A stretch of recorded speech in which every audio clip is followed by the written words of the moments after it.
Good evening. We will begin our Planning Commission session with the Pledge of Allegiance. I pledge allegiance to the flag of the United States of America and to the republic for which it stands, one nation, under God, indivisible, with liberty and justice for all. Thank you very much. We don't have any consent items this evening, so we'll move into citizen input on non-agenda items. Do we have any citizen input on non-agenda items? We do not. Okay, there is no old business, no new business, and no public hearings. So we will fast track into our Planning Commission work session. The purpose of tonight's work session is to give the Planning Commission the opportunity to discuss land use decision-making framework, or the land use decision-making framework presented by Don Hardy, our Planning Director, and Joshua Soper from Barry, Elsner, and Hammond. To make the most of the short time we are given for these work sessions, public comment will not be taken. Instead, we invite the public comment, instead we invite public comment at all of the Planning Commission's regular meetings under either of the two opportunities dedicated on each agenda for public comment. In addition, we invite the public to contact city staff with comments or concerns. Although this is a public meeting, the Planning Commission cannot make any formal decision in a work session. Next step actions are often determined for deliberation and discussion at a properly noticed Planning Commission hearing.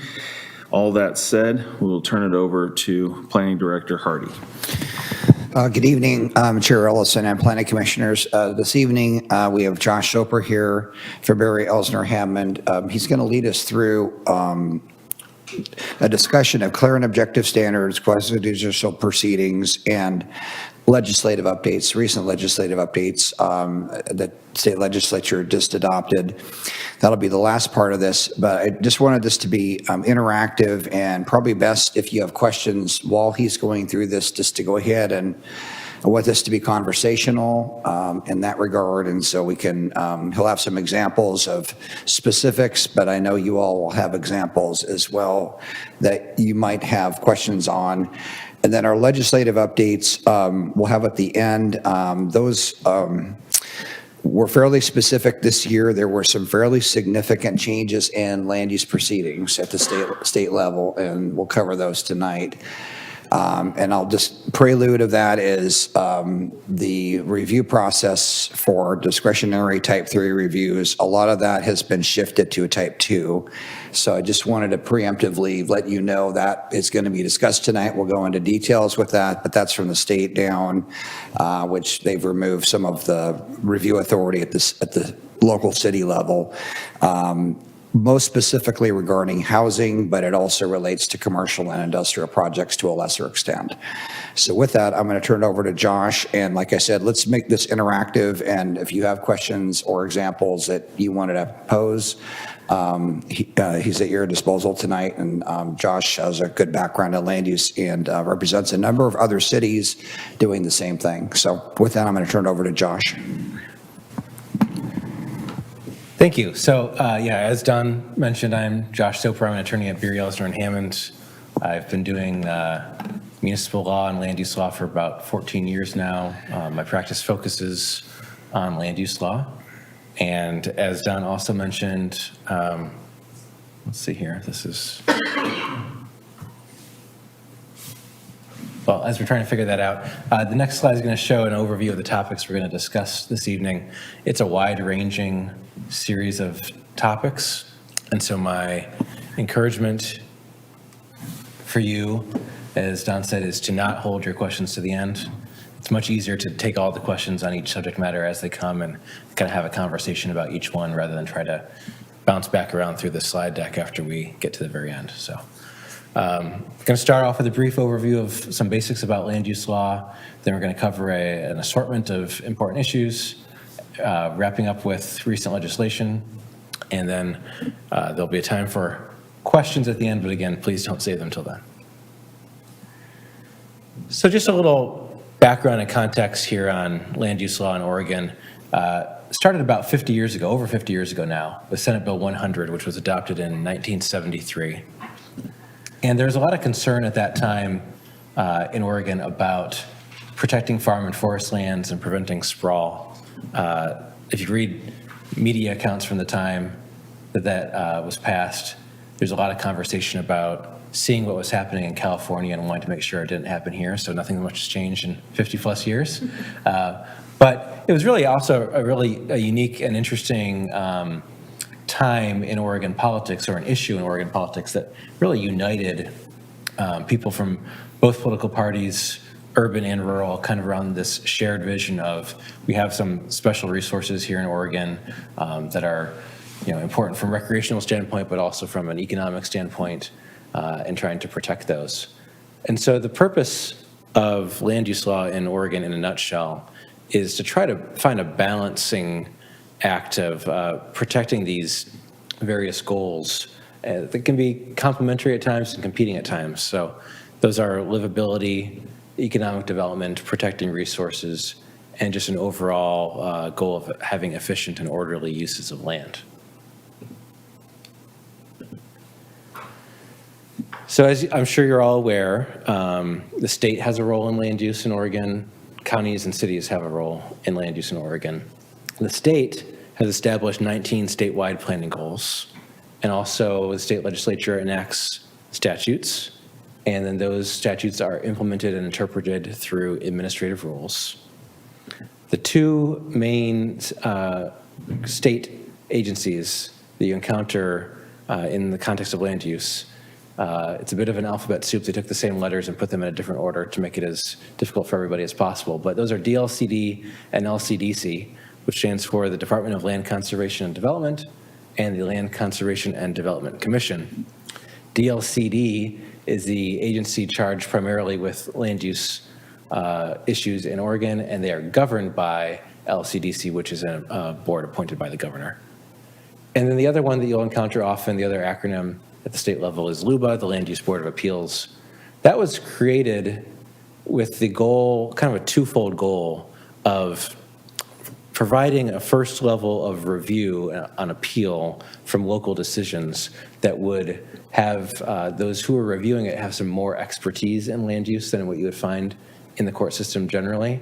And then also, at the same time, by having those go to LUBA rather than the court system, taking that burden off the court system so they're not hearing all of these land use appeals that's going first to LUBA. At the city level, at a high level, we adopt comprehensive plans, which are the overall policy and vision with regard to land use for a city, and often include maps. And then those are in turn implemented. The comprehensive plan is implemented through ordinances, commonly referred to as a development code. And then the third thing that cities do is review individual development applications for compliance with those ordinances and the comprehensive plan. Can I just stop you right there for a minute? Absolutely. So this is where I just want to be clear with the Planning Commission and as we move forward on all this. When you bring farmland in to the growth boundary and keep it outside the city limits, that's what this comprehensive plan does. And Don, I hope you're still coordinating with those property owners out there, because this is where we got royally screwed. Back in the day in 1983 when this is done, none of those property owners were brought into these discussions because nobody thought growth would ever happen. And guess what? So we ended up fighting the city just to get them to take control of their own industrial park.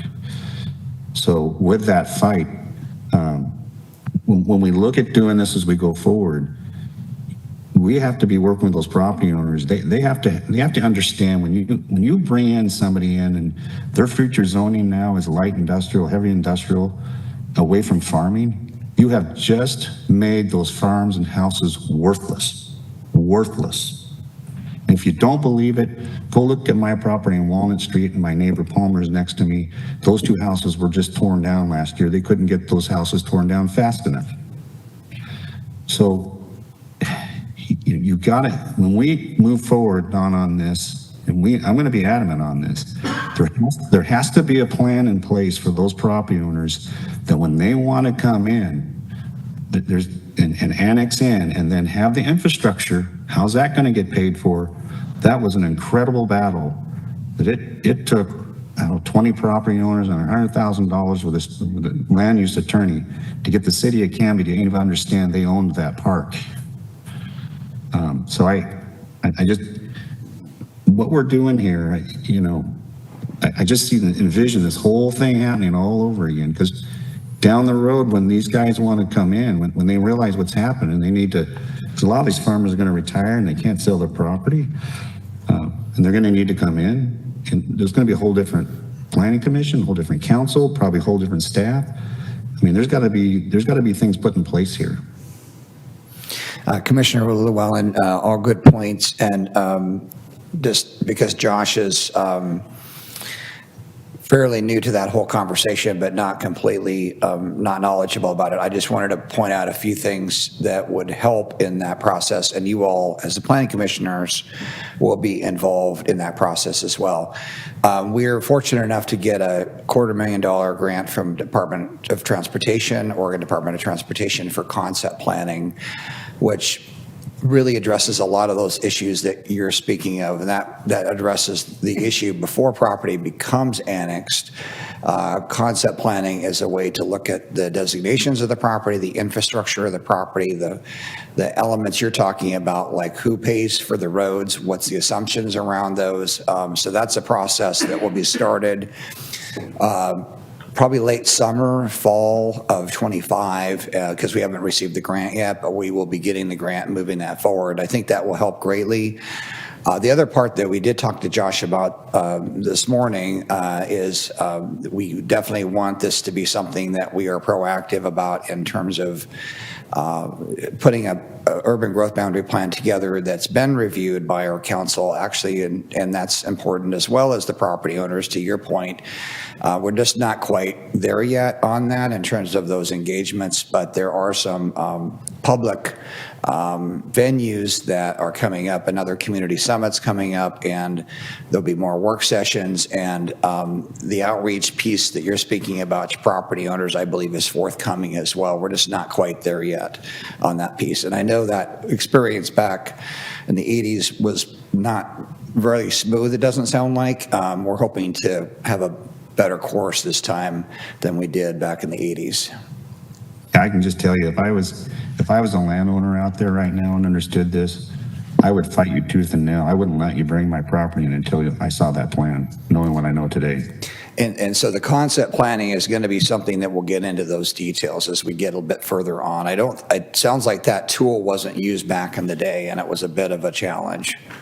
Yeah, nobody thought growth would ever happen, so it was just, waved off. But it happened, and then everybody forgot, and then we were told, well, it wasn't the city's industrial park, it was our industrial park. And I went to work over 100 hours in the library and understand what happened to the timeline, so I understand all this. Unfortunately, I'm self-taught on all this, and it wasn't our part. So yeah, it can end up being a problem, because you bring those properties into you bring them into the growth boundary, you've just screwed those people. You changed the zoning on that, so everything they currently have is worthless. And that's our goal, to not be in that situation. We want this to be, mutual benefit situation, and that's why we're going to be doing the concept planning. But I think this body, this planning commission, will clearly be, regardless of what happens, we're going to get a bit more into this discussion tonight. Regardless of what happens on your development review hearing process, this body will be seeing a lot of long-range planning discussions over the next 2 years. And I intend to bring a lot of that forward to you all, so you'll be informed on that. Yeah, that's all I have. I just Okay, thank want you. to be aware. All right, so moving on to types of land use decisions. As you can see from the slide, there's two big buckets that we put the decisions in that you'll be most likely to encounter, which are legislative and quasi-judicial.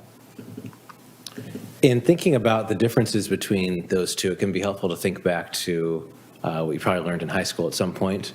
about the three branches of government, executive, legislative, and judicial. As you all probably, if you've been involved with city government for very long, you've probably realized that that concept of those three branches really falls apart when you get to the city level, and the city, people will end up wearing different hats and fulfilling all three of those different roles at various times as working for the city. But when you're making a legislative decision, think about the fact that you're acting in a role similar to Congress or the Oregon legislature. So that's when you're making policy decisions and law that will be broadly applicable into the future. And so when we're looking at kind of the definition of a legislative decision, it's sometimes a blurry line between legislative and quasi-judicial, but generally speaking, legislative decisions are ones where you are adopting more generally applicable policies and standards that are going to apply, like I said, in the future to a variety of fact situations and broad classes of people. And so some easy examples, clear-cut examples, when you're amending the comprehensive plan, zone changes that apply to a large area, amending the development code, that sort of thing. Now, a zone change, as I'll mention, I think in the next slide here, can also be quasi-judicial. So that's one of those ones that can get a little bit blurry. But the important thing to remember here is because you're acting like Congress or the Oregon legislature, you're expressing policy preferences for the city. One, you're not required to make a decision on legislative proposals at all and can just table an issue indefinitely or just decline to review it, just like bills die in committee all the time in the legislature. And also, the requirements that we'll talk about in the quasi-judicial context for bias and ex parte contacts do not apply.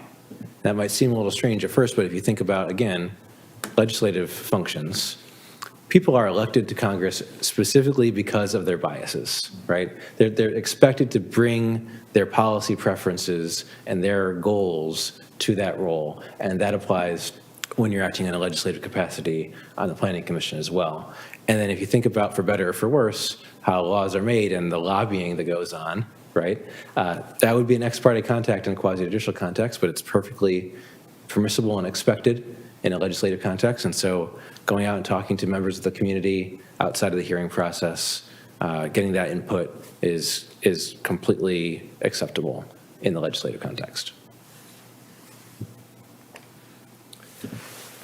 Quasi-judicial decisions, again, as I mentioned, these lines can get a little bit blurry. I would say that they're clear probably 90% of the time, and in that 10%, it can be very difficult to sort out. The courts have created a three-step process or a three-factor analysis for deciding whether something is quasi-judicial or legislative. And no one of those three things is dispositive, settles the question. It's the more that they weigh one way or the other, the more likely they are to be one or the other. So if an application involves only a single property or a small group of properties, it is more likely to be considered quasi-judicial.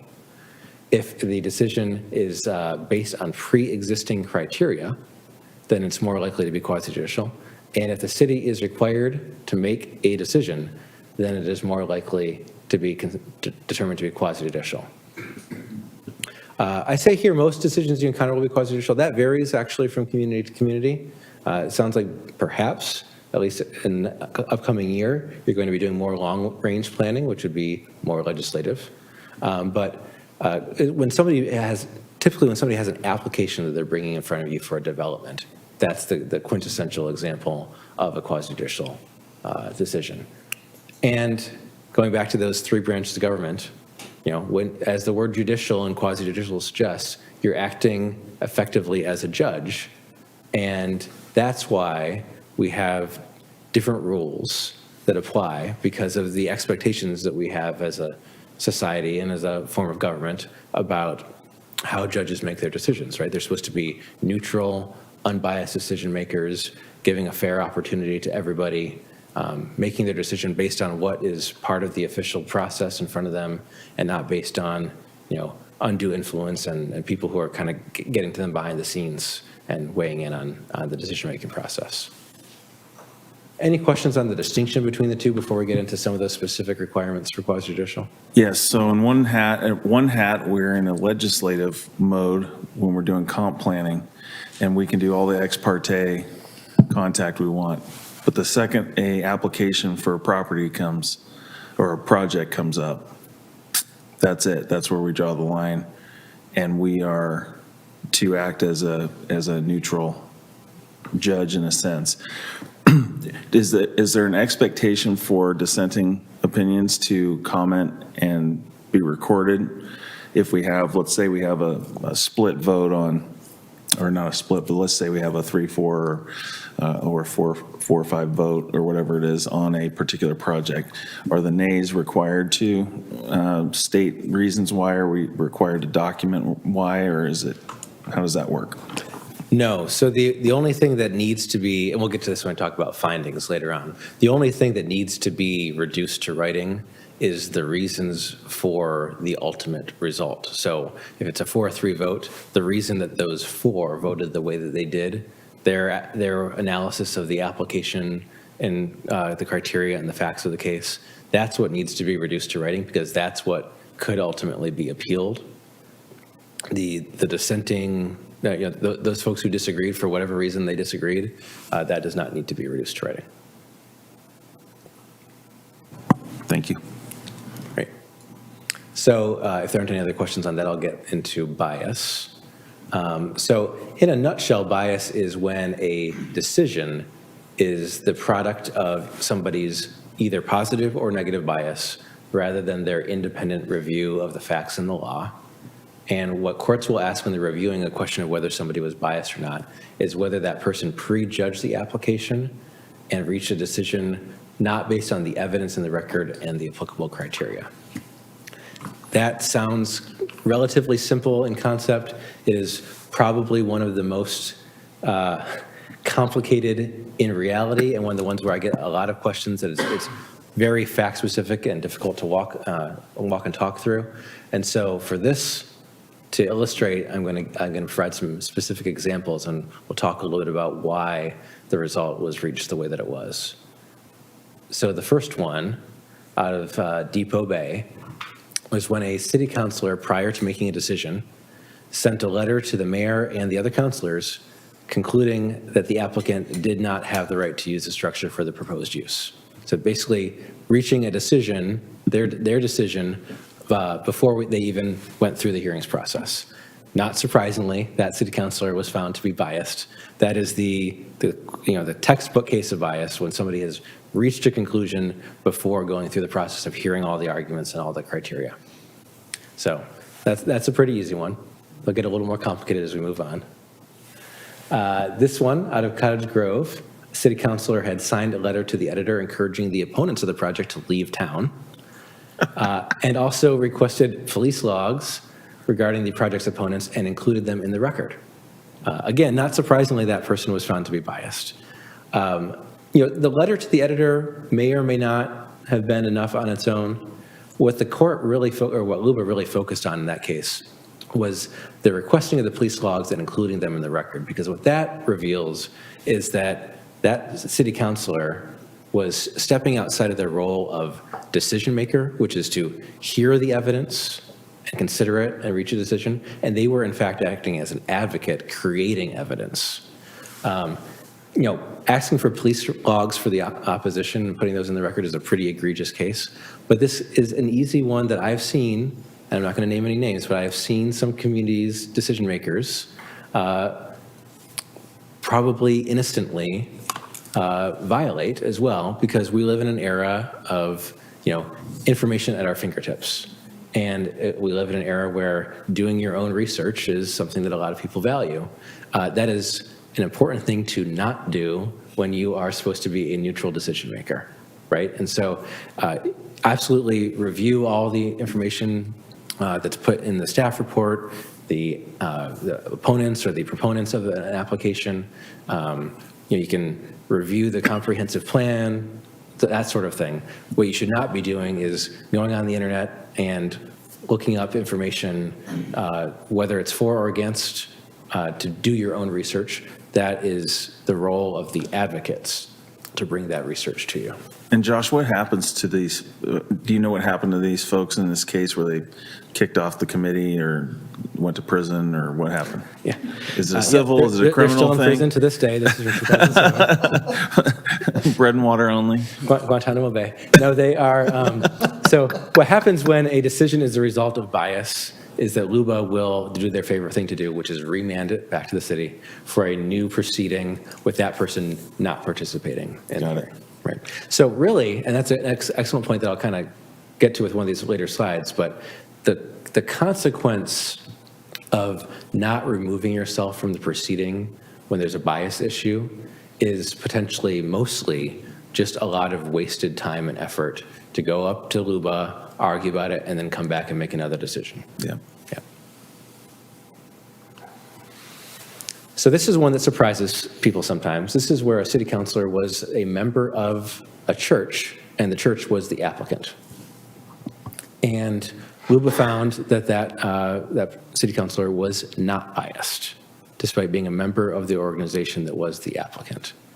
And their analysis there, I will say it was probably a relatively close call, but their analysis there was the decision maker, the city councilor, had acknowledged this situation on the record, owned it basically, and said, despite that, I am committed to reviewing the facts, reviewing the criteria, making a unbiased decision. I believe I can do that. And then, importantly, they conducted themselves throughout the hearing in a way that suggested that they did, in fact, keep that promise to do that.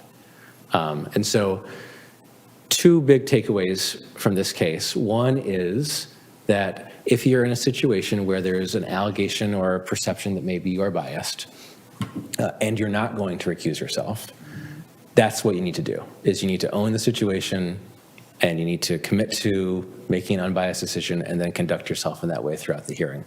The other takeaway, though, is that, as you can see, this case went to LUBA, right? And ultimately, that city councilor was found to not be biased. But a lot of time was spent and resources spent litigating that at LUBA. And if that city councilor had said, you know what, I don't believe that I'm biased, but I can see that there's a risk of perception of bias, and so I'm going to recuse myself, then that decision would not have had to be appealed to LUBA at all on that basis. And so that's why, it's human nature to a degree that we all never believe that we are biased, right? Or rarely believe that we are biased. And so I encourage people to think about it from a perception of bias angle rather than a actual bias angle. And if there is a perception of bias, generally speaking, it's in the best interest of the city and the planning commission for you to just step back and not participate in that decision. Okay, so I've been in those situations before. Person expresses their bias or their position in the meeting, and that's where in our process we say, does either the applicant or do either one have an issue with this commissioner's statements? And I guess my question is, now I've been, like I said, I've been in these situations before. Neither one had any problem with it. Okay, so it stood. The commissioner went ahead and voted. But if one of the other has an issue, what's the procedure then? Okay, so the commissioner has said, I've got this situation, this is where I'm at, I believe I can be objective in my process, but let's just say the applicant says, no, I have an issue with that commissioner hearing this case. I've not gone there before, so what happens then? That's a great question. So I'm going to take a few steps back and say, first of all, if you're expecting any issue like that, the first step should be to have a conversation with staff and potentially with the city attorney well before you even get to the hearing, so you can talk through and prepare for it. The second one is that that's why I think it's really valuable to have a point in the process at the beginning of the hearing, ideally, where you do the bias disclosure, ex parte disclosure, and ask if anybody has any concerns. Because if somebody does, they raise it at that time, and that commissioner can make a decision at that point about whether they're going to recuse themselves before you get into the hearing, right, where they've potentially arguably tainted the hearing process by participating in it, and then later decide to recuse themselves halfway through the process, right? Now, in terms of what happens if somebody raises a concern, correct me if I'm wrong here, there are a few communities that have what I like to call a voting off the island process. I don't believe Canby does. I think we do, actually. Do you? Okay. We used to. Okay, so I'll say in most communities, it is up to that individual commissioner to decide whether they're going to So it's a vote. recuse. The vote off the island can be if that person does not decide to recuse themselves, the other members of the commission can decide to take it upon themselves to vote to remove that person. Okay. Does that include the planning director as well, or just the body, just the commissioners? I'm talking about the voting. Yeah. Oh, yeah, planning director, I mean, unless you have a very unusual code provision, I've never seen one where the planning director has any vote. And So it'd be purely up to the commissioners to decide if if it were to go to the voting off the island scenario. Yes. Got it. All right, thank you. And for the record, I've not seen the voting off the island survivor mode that you guys are talking about here. But I think that's important at the beginning, though, to have that conversation so that if it was so egregious that, like, Yeah. that would be something, I think it's good to have that conversation in the front end, so that is it's a fair review, for all parties. the other reason why it's really important to ask that question, does anybody have a reason that you want to challenge anybody's ability to participate, is something we'll talk about later, which is the raise it or waive it rule under Oregon law, which is if somebody doesn't raise an issue at the hearing, they can't appeal on that basis later, right? So they don't necessarily have to say it during the time when you ask them that. They could raise it during their other comments later or in writing. But if nobody complains about your bias or your alleged bias at any point during the hearing proceedings, then they can't appeal on that basis either. And the reason that I said that I think we have that ability to do that, it wasn't the applicant that raised the issue with the commissioner having a bias, it was the other commissioners. And so we, as a commission, took a vote and decided that that person probably needed to step down, and they weren't real happy about that, but just to keep the system, just to keep the process pure, that's what we decided to do. So we do have that ability also. Yeah. All right. Move on to another example. This is one of my personal favorites because I learned a new acronym in 2016 when this one came out, which we've probably all heard the acronym NIMBY, not in my backyard. This is one where a city councilor or city commissioner referred to an opponent as a banana, which is one level beyond NIMBY, which means build absolutely nothing anywhere near anything. NIMBYs would support building something somewhere else, but bananas nowhere. Perhaps surprisingly, the LUBA determined that the city commissioner's reference to the opponents as bananas was not enough to establish that that city commissioner was biased. And the way I explain this is, criticizing the worldview and philosophy of an opponent does not mean that you're not applying the facts and the criteria to make your decision. Oh, sorry, that was it for bias. Are there any questions on bias before I move on to ex parte contacts? Okay. So ex parte contacts. Thank you for the great examples. Thank you for the great examples. You're welcome.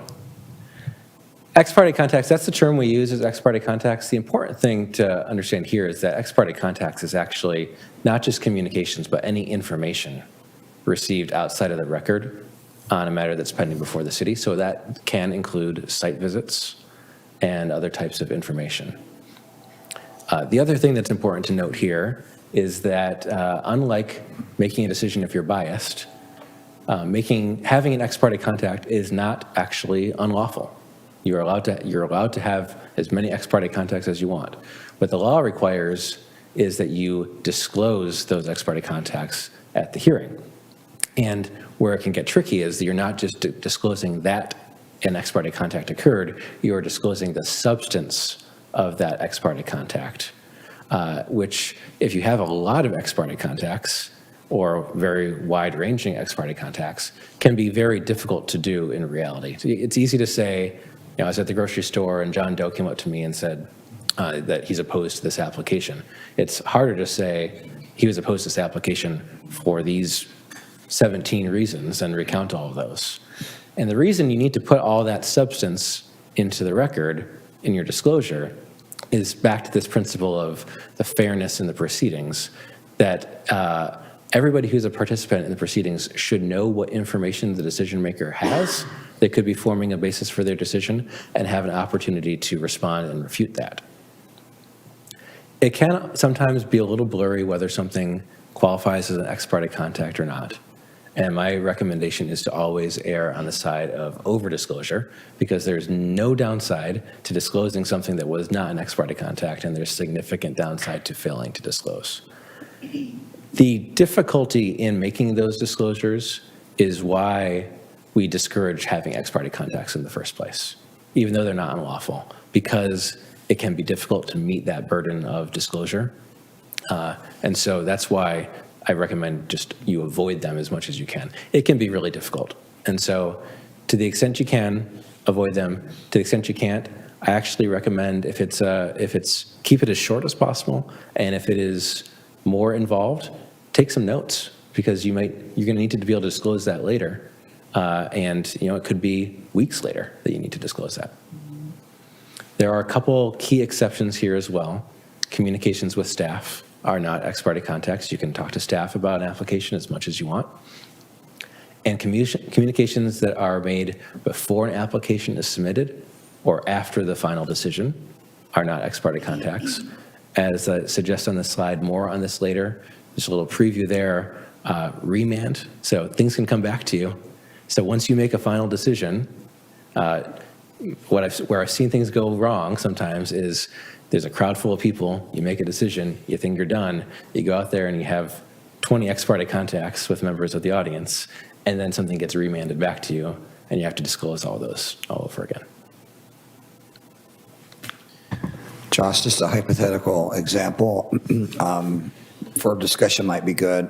If at the beginning of the hearing there is a revelation that there was ex parte contact by one of the planning commissioners, and that was revealed, and as the hearing progressed, it was obvious that the planning commissioner had done independent research and also appeared to have received more information about opposition to the project than the record shows. Would the chair be someone that could bring that back to question of order, or how would that work? That's a great question. I would suggest in that circumstance that anybody who is noticing that situation would be well advised to try to get it addressed, whether it's staff or the chair or another member of the commission, because that's something that you need to resolve. To the extent that there's information or maybe research that was done separately, you got an ex parte contact issue there, you got potentially a bias issue there as well. So ideally those all get disclosed up front, but when they don't, address it as soon as you possibly can. Do you mean literally just not necessarily interrupt, but the next available chance, just bring that up and say, hey, I think there may be some outside information here that you've gathered, and I mean, what's the proper way to address that? I would say exactly that. Yeah, Okay. at your first opportunity. Okay. You want to address it as quickly as possible, because, like I was suggesting earlier, if that person is going to recusing themselves as early in the process as possible to avoid tainting the process is important. Yeah. Thank you. Yep. I'm going to talk a little bit about conflicts of interest, which, as I note on the slide here, overlaps with bias a lot of times. But it's a distinct provision of law. It comes from Oregon government ethics law. rather than specific to land use, but it comes up in a land use context a lot. And there are two types of conflict of interest, actual and potential. One thing that surprises a lot of people who are new to public work in Oregon is the distinction between what we commonly think of as a conflict of interest and what the law considers a conflict of interest. The law is only concerned with financial conflicts of interest. And so an actual conflict is when the decision that you're being asked to make will result in a financial benefit to you or to your relatives' household or businesses. And a potential is when the decision may result in a financial benefit to you, your relatives' household, or businesses. Regardless of which type of conflict of interest you have to disclose them at the hearing. And if it is an actual conflict of interest, you have to recuse yourself. We talked a little bit about recusing yourself in the context of bias, both bias and conflict of interest recusals. My recommendation, and a lot of folks don't do this, so don't feel bad if you haven't in the past, but my recommendation is completely remove yourself from the room. Because there are circumstances where someone goes and sits in the audience and then through body language, facial expressions, thumbs up, laughing, clapping, whatever, they are perceived to have been trying to continue to influence the outcome of that process. And so you're far better off you're not going to be participating anyway, just completely get out of there. The other thing that's important to understand here is because this comes from Oregon government ethics law, and ethics law compliance is an individual responsibility of each person who is working in a governmental capacity in Oregon. It can result not just in something getting appealed to LUBA, which can cause the consequences it does for the city, but can also result in personal liability for the person who made a decision with a conflict of interest violation. And that can result in fines from the Oregon Government Ethics Commission. And if you had a financial gain as a result of that violation, up to double that financial gain can be assessed as an additional penalty. So for that reason, because the stakes are relatively high, and because it is a personal liability, which means the city attorney is limited in their ability to advise you, because it's not a city that is being advised, it is an individual. That is why I encourage you to contact the Oregon Government Ethics Commission. They have a hotline, both phone and email, that is for the purpose of hearing these scenarios and providing advice about what you need to do. And that contact information is at the end of my slide deck. And Josh, another hypothetical example, if there's a legislative recommendation that the Planning Commission is making, is that still subject to the conflict of interest, or is it just quasi-judicial proceedings? That is, conflict of interest applies to all decisions. That's a great clarifier, so thank you. Now, there are a lot of, this is, beyond this, going deep into Oregon government ethics law could be its own presentation, beyond the scope of this presentation, but there are a lot of exceptions and nuances to conflict of interest provisions, including one for when something would affect a large number of people to the same extent it would you. So if we didn't have an exception like that, for example, a city council could never vote on a tax or a fee increase because every single one of those will affect their pocketbook, but it affects their pocketbook to the same extent it affects everybody in the city. There's an exception for that. That's something that you should discuss with the Government Ethics Commission if you have a scenario like that come up. A couple other government ethics issues don't come up as often, but just to touch on briefly here, because they can come up in the Planning Commission context. One is the prohibition in the ethics law on use of position or office, which prohibits you from using official position or office, such as your role as a planning commissioner, to obtain a financial benefit if that opportunity for the financial benefit would not be available if not for your position. So a good example of this that is not a conflict of interest, because those often overlap as well, is using public resources to conduct personal or private business. And there is no, what lawyers call a de minimis exception. It's so minor that it doesn't count as a violation. So in theory, you are violating the use of position or office prohibition in ethics law if you were to use a city printer to print a single page of something for your private business or for your personal use.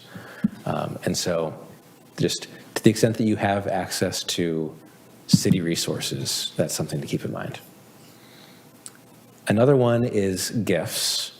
So the way the law defines a gift is anything of economic value, which can include discounts and forgiveness of debt, that is not offered to the general public. When somebody is offering you a gift, the first question you have to ask is whether the person who's giving the gift has a legislative or administrative interest in your decisions and votes. And what that means, legislative or administrative interest, is they have an economic interest that is distinct from the general public. So an easy example of somebody who does have a legislative or administrative interest in your decisions would be the applicant in a development application that you are considering. An easy example of someone who doesn't is, in most cases, your family members, right? So under government ethics law, you can go home and tell your family members that they can give you as many gifts as they want. But if somebody who is a applicant in the development application or somebody else who has that type of interest in your decisions, you can in fact still receive gifts, but there's a cap of $50 total per calendar year. And so this is surprising to some, but the applicant could send each of you a fruit basket at your home, as long as it's a cheap fruit basket, less than $50 in value, and that would not violate government ethics law. Whether it violates your own personal ethics is a different question, but under government ethics law, you would not be in violation. And then as I noted on the other slide, these prohibitions also apply to relatives, your household, members of your household, and your businesses, and violations can result in personal liability, so I strongly recommend contacting the Government Ethics Commission if you ever have any doubts about compliance. All right, not seeing any questions there. We'll move on to public meetings issues. Public meetings law is another subject that could be an entire presentation in itself, but just to do some highlights for things that often come up in the Planning Commission context, it's important to remember that the Planning Commission, City Council are all subject to the Oregon Public Meetings Law, which requires that all meetings have to be publicly noticed and open to the public. In that sense, when you are in this setting, and it's something that's been advertised as a public meeting, and you're talking here, you don't need to be thinking about public meetings law because staff takes care of the noticing, making sure that it's open to the public, all of that. It's whenever you're discussing anything related to city business outside of this context that's when you need to be thinking about public meetings law. And these requirements apply to any meetings, as I suggested there, where decisions or deliberations on matters of official business occur. And it doesn't matter what form those discussions take place in. So face-to-face in the same room, Zoom, email, text message, the law is indifferent to the mode of communication.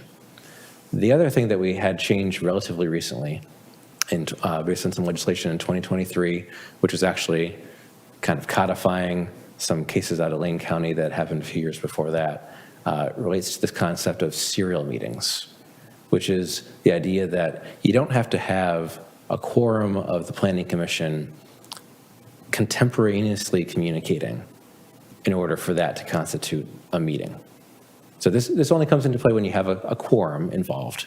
But that quorum doesn't have to be involved at the same time. So if you have a 7-member Planning Commission, a quorum is 4, right? So 3 members of that Planning Commission can get together and talk about Planning Commission business as much as they want.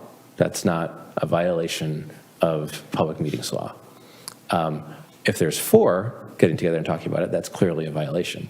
But if you have 2 of them talking about it, and then one of those 2 goes and talks to one other, and then goes and talks to one other, and they're relaying information back and forth between those groups, such that 4 have been involved in that conversation over the course of those proceedings, that is also a public meetings violation.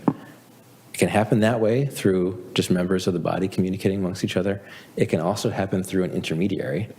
So same thing, if one of you talks to Don and another one talks to Don, and Don is, if it's one-way communication just going to Don, that's fine. If Don is communicating back and forth and acting kind of like the email server that's sharing that information back and forth, you get to a quorum through that, you can violate public meetings law in that way as well. This is probably why you may see emails from staff that say, please do not reply all, right? That is the easiest way to violate public meetings law, is to bump the wrong button and do a reply all. So this is a question, let's say I get a call from 3 planning commissioners. I'm to keep in confidence those discussions and not share the content of those, or can you advise a bit on that? Right, so you not necessarily keep in confidence, but you're not shuttling the information, Okay. right? So where this kind of gets complicated is when it butts up against this idea that we want to make sure that all the planning commissioners have access to the same information, right? That you're not getting, that one planning commissioner isn't getting information from staff that nobody else is. And so what I believe is acceptable under the law is if each member of the planning commission has some questions about an application and send them all to Don. Don compiles, analyzes that, and says, I think that there's these 6 things that really the planning commission could benefit from getting some clarification on, and sends on email to the planning commission saying, I wanted to provide clarification on these 6 items. That's fine. It's more, one commissioner says, I'm concerned about traffic impacts. And then Don talks to the commissioner and says, Commissioner A is concerned about traffic impacts. How do you feel about the traffic impacts? And you're having that sharing of what the thoughts are from each commissioner back and forth amongst commissioners. So Don does count as he would count as the 4th person or quorum if No. 3 commissioners were talking back and forth, or is he's the goalie, he's safe?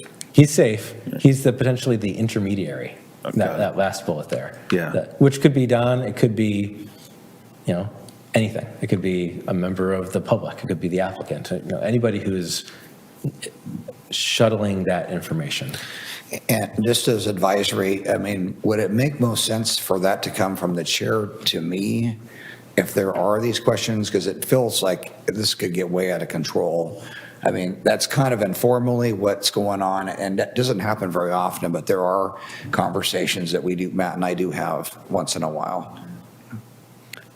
Yeah, I guess, so is the question that if Commissioner Ellison is aware of, Some other planning commissioner Right. and, it's a point of clarification and it may only be his issue, or his question, but if there are a number of commissioners that had that, it just feels a bit like that's a little goosey for me to sort that, if they're all calling and I'd rather have one point of contact as the chair. yeah, I mean, Yes. to some extent that works. The challenge would be is if you have 3 commissioners talking to the chair, Yeah. No, I got then you. you got 4 there. So, Okay, no, I hear you. yeah. I'm getting some- So if we had 3 commissioners talking to the chair, as long as there wasn't a reciprocal back and forth. Correct. It was Yeah, one-way yeah, communication yeah. to me. Yep. I could say noted Yep. and bring each of the individual issues to Dawn. And then Dawn could research the issues and then put it out to the entire broadcast it. Yeah, commission. yeah. Yes. What those issues were. Got it. Yeah, Thank okay, you. got it. It's just how Not going many to people jail. talk to That's good. the chair beforehand. Yeah, okay. It doesn't happen. I mean, fortunately, this doesn't happen very often, but that would be a little bit overwhelming, if it was that at that level where every commissioner was calling. All right.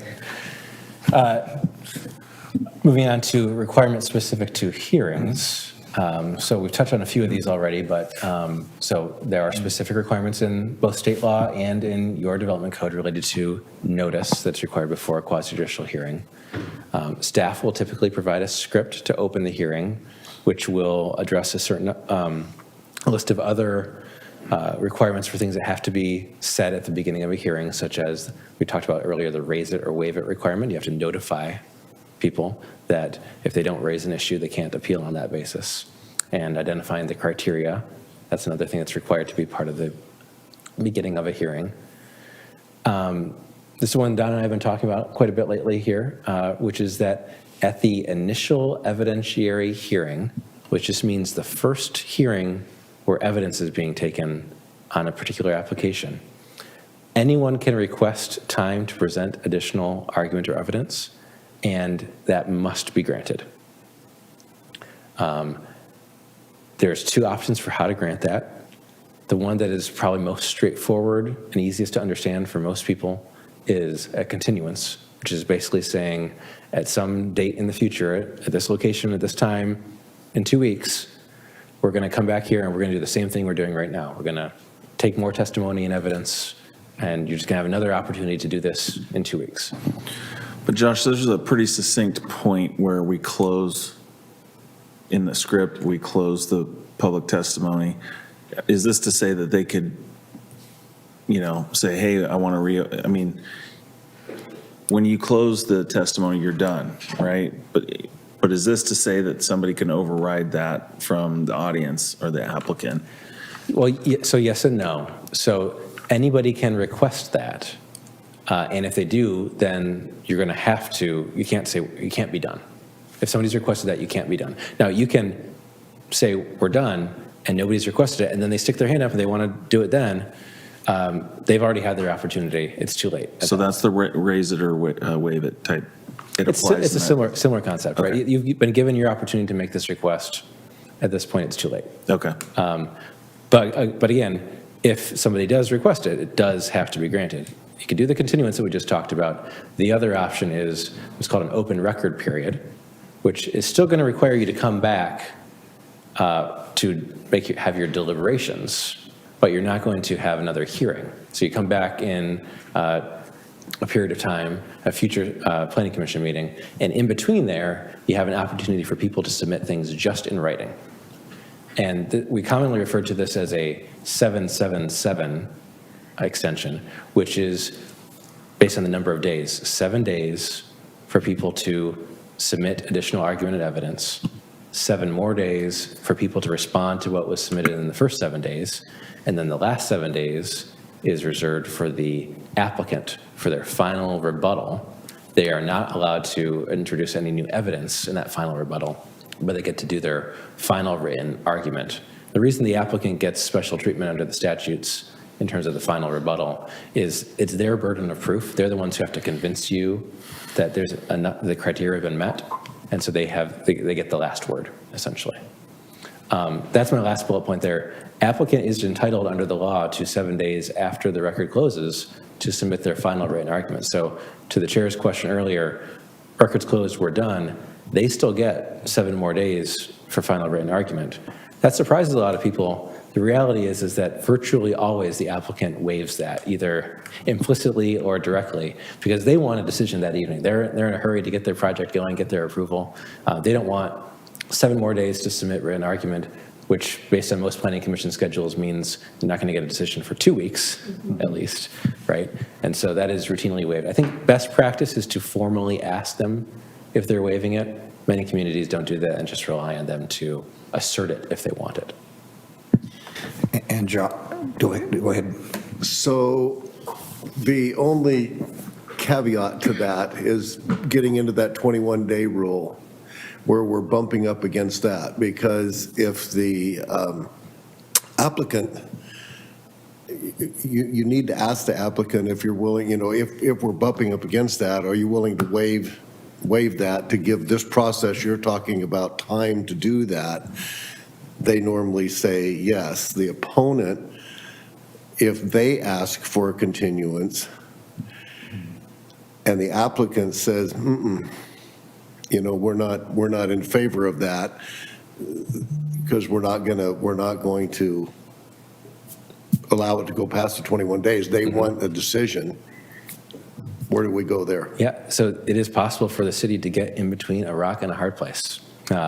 Ideally, because the city is obligated to meet the 120-day rule, the city is also obligated under state law to provide either a continuance or an open record period. Ideally, when a case gets to you, there is enough time still left in the 120 days. Like, that's taken into consideration when scheduling the planning commission hearing, that there's going to be a possibility of a continuance or an open record period, and then an appeal to the city council, and then potentially the city council might want, they're not obligated to because it's not the initial evidentiary hearing, but they may feel like they need a continuance or another couple weeks to think about something. And so that's why we call it the 120-day rule, but you can be feeling like you're up against the wall on the 120-day rule at the planning commission well before 120 days because of all the things that potentially have to happen after. You're absolutely right in terms of the applicant it's always prudent when there's going to be some extension and you're looking at possibly being up against that wall, asking for a continuance or an extension from the applicant. They don't have to grant it. So the extension, if the applicant asks for it, Correct. we Yeah. have to go there. What about the opponent? If there's been new information that has been given, they feel like they need more time, do we have to go there also? So where I thought you were going, I want to close this loop real quick here too, is if the applicant is the one that requests the open record period or the continuance, they are under the law impliedly extending the 120 days because they've asked for that additional time. If the opponent or somebody else, just some random person in the audience asks for a continuance, that does not automatically extend the 120 days, and you are still required to grant it. Just to clarify, Josh, I heard, so continuance or open record, so it's at the discretion of the planning commission, either or both acceptable. So scenario, applicant comes up and they see their projects, looks like it might end up having the potential for denial. They read this situation and say, I need to provide more information in their own camp. And they ask for the record to remain open. And then I think, Josh, it's at the planning commission's discretion to say, A, continue to a date certain, or open record with the 777. Is that correct? That's correct, yes. Okay. It's the planning commission's discretion. And there, we could talk at some length, if you, and I'm happy to do it if you want, about the pros and cons between those two approaches. But it's an it is either your or. discretion. It is Right. either or. Okay, it's not the planning commission can just say, you know what, we're good, and we're done hearing. Right, you have to do one or the other. Okay. That's And right. part of the challenge is, most of the time, and this is how informed applicants are, they are not seeking a continuance, and it goes into denial. I mean, that's the typical scenario. They don't read it correctly, and they, instead of saying, I need to do a timeout here and continue this, they go down that path. And I would say, Josh and I talked, the scenario in the 777, I could see some value in that when you had a massively contentious issue and you had hundreds of people that were wanting to testify over the same territory over and over and over again. You might never get to the finality. I don't know if that scenario will ever exist, but that's, yeah, I mean. So, yeah, I guess just to expand on that a little bit, since I said we can talk about it as long as you want, pros and cons. When you have a lot of people testifying, the open record period can be appealing because otherwise you could come back for another hearing and you could be there for several more hours, right? Let everybody say what they want to say in writing, get it all out there. You get a chance to read it, digest it, think through it. Staff can analyze it and provide their feedback on it. And then you come back and you're just deliberating. You don't have to go through that whole process again. The other thing is that if you do a continuance and come back and you do another hearing and somebody introduces new evidence, then you have to give an open record period after that. And this thing can just draw out for a very long period of time. So that's why I personally prefer the open record period. I think for a lot of planning commissions and city councils, the continuance feels more natural. Like it's just, we're going to do the same thing we've done before. We get to hear from people. It's not this 777 thing that can be kind of confusing.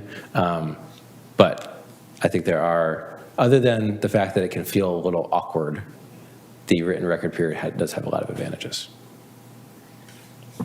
And I think it's also important, and this is where Matt falls on his shoulders, but a lot of times people get up and speak. You might have a whole room full of people that want to speak, but they're not necessarily speaking to the issue.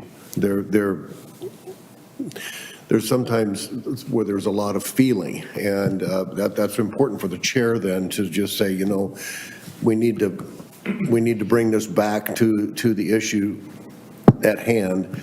And do you have anything to say about that? Not necessarily how many dogs are walking on the sidewalk when we're talking about parking at a school or whatever. That's probably a poor example, but it's important to keep that meeting going, because, sometimes you might have 100 people, 200 people sitting in a room, and you've got to wade through all of that. So it's a thing. Yep, that's a great point. I'll talk a little bit more later about evidence, criteria, that sort of thing. I will say my experience has been that, particularly for contentious development applications, in many cases, the majority of the information that you receive is not relevant to your decision. And it's really unfortunate and frustrating for the members of the Planning Commission and for the members of the public. It's concerns that people have that may very well be absolutely valid concerns, but are not tied to the approval criteria that you have to make your decision based on. Or it's concerns about what the rules should be. And as we'll talk about later, this is not your opportunity. A development application is not your opportunity to change the rules during the game, right? That's part of the long-range planning process to create those rules. And it's a lot harder, for some reason, to get folks involved in that when they can have a role in choosing what the rules are, until there's actually a development application and it's too late. Yeah, they need to take that to the city council and let those guys deal with it.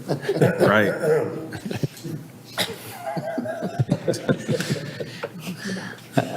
All right. If there aren't any other questions on that, I'm going to move on to another really fun topic, which is hearings issues. And this is one that mostly is going to impact the chair. The good news, I guess, is that you have a lot of inherent authority in your position. The bad news is that with that authority comes responsibility. And so, the inherent authority of the presiding officer includes creating reasonable rules for the conduct of a meeting, which can include the order and length of public testimony. Now, oftentimes that's specified by ordinance or other rules, but if it weren't, in a situation where it weren't, it would be in the discretion of the chair, within reason, to say, we're going to allow 3 minutes from each person or 5 minutes from each person, that sort of thing. And there's just those general rules for how the meeting functions. If they're not specified somewhere else, that is the inherent authority of the chair. When things go wrong, that is also the inherent authority of the chair. And when we say about things go wrong, we're talking about disturbances, which it's important to distinguish disturbances from unpleasant testimony, right? So when somebody has the floor, they've got their 3 minutes or 5 minutes, whatever it is, and they're saying things that are just upsetting or that you might personally find offensive or inappropriate, they're protected by our Constitution or state and federal constitutions in saying those things that they want to say. What they're not protected by, the Constitution provisions, is when they are actually disrupting the ability of the Planning Commission to conduct its meeting. And so if they're doing those same things later when it's not their turn, and they're shouting from the back of the room or clapping or booing or whatever they're doing, and it's disrupting your ability to conduct a meeting, that's what we're talking about when we say disturbances. What you need to do if somebody is causing a disturbance is first provide them a warning and say, you're disrupting the meeting. I need you to stop that behavior. If it doesn't stop, I'm going to ask you to leave the meeting. If that behavior continues, at that point you've warned them that you're going to ask them to leave the meeting. The next step is to ask them to leave the meeting. And if they don't leave, they can be treated as a trespasser which means that you can have law enforcement, if necessary, physically remove them from the meeting. I hope you never get there, but that is the ultimate step there at the end, if necessary. My practical suggestion here is to use recesses liberally in these situations. Oftentimes, if there's a lot of disruptions, a lot of booing or clapping, telling folks that that's not acceptable and then taking a recess and letting folks have an opportunity to cool off can go a long way. But in particular, if you get to a situation where you have to remove somebody from a meeting, do not try to do that while you continue to conduct business, right? It's going to be very difficult to continue to conduct your business, and it gives that person kind of a platform and an audience, whereas if you call a recess and they can be kind of quietly escorted out, that's going to be better for everybody involved. So in that moment of a recess, and not to get, not to bring in or confuse ex parte issues, but is it appropriate to talk to that person during the recess and say, hey, you're like this close, anymore and you're done? Or does that have to be on the record in the forum, in the public forum? So in terms of providing the warning saying you're disrupting the meeting, if you continue, I'm going to ask you to leave, that needs, I would advise you to do that on the record so that it's clearly documented that you did that. In terms of going and telling somebody you really got to knock it off, my recommendation is generally have a staff person do that if possible, so you're avoiding an ex parte type issue. During a recess, I'm not quite sure how your facility is laid out here, but I often encourage the members of the Planning Commission to exit the room for a few minutes, get a drink of water, whatever, and then come back in, so that you're not kind of getting caught up into people's wanting to talk to you about whatever's on their mind. We'll send in Potter to do the heavy work. Okay, cool. Thank you. I think this is pretty timely. We're just kind of talking about criteria and findings a minute ago here.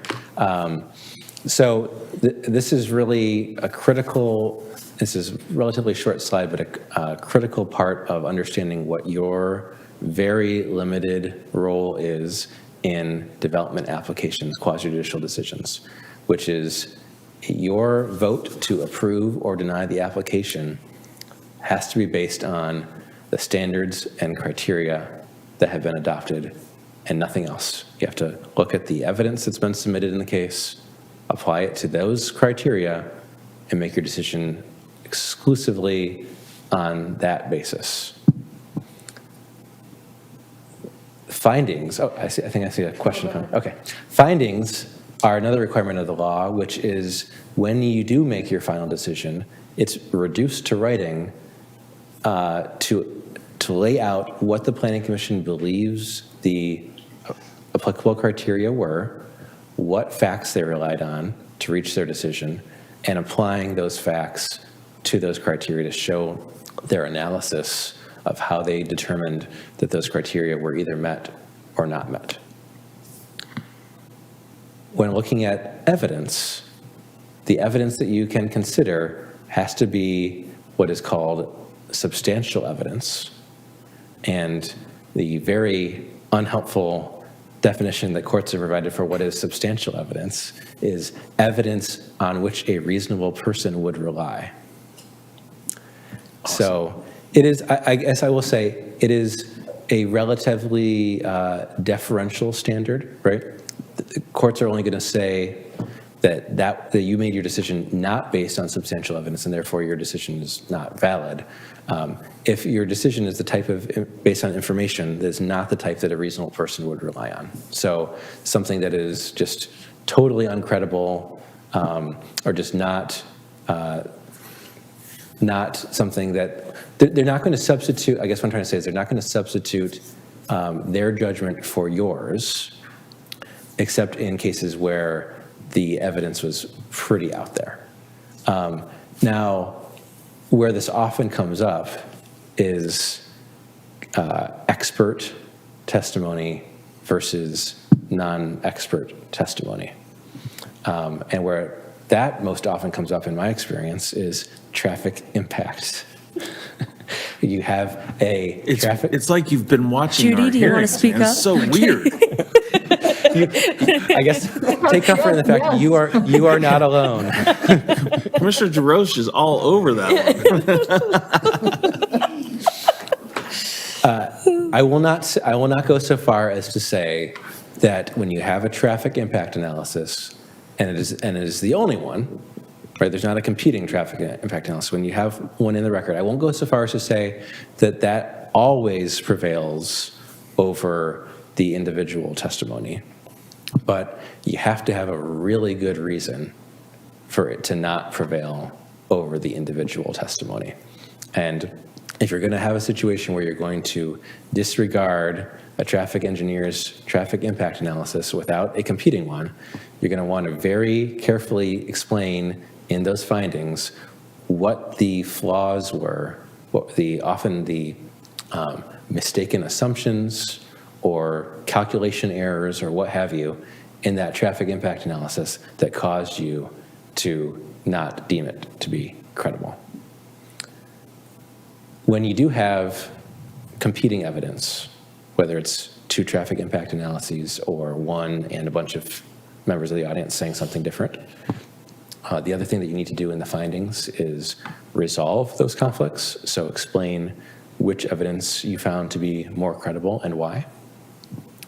And then my last bullet point on here, and I bet I'm going to have quite a few questions on this slide, but my last bullet point on here is this can be extremely difficult for the reasons we talked about before, because you're going to get a lot of testimony in many cases that is not relevant to the criteria and is not substantial evidence. To the extent you can, limit your discussion and your deliberations to the criteria and to the substantial evidence, because doing otherwise suggests that perhaps those other things were in fact the real reason for your decision.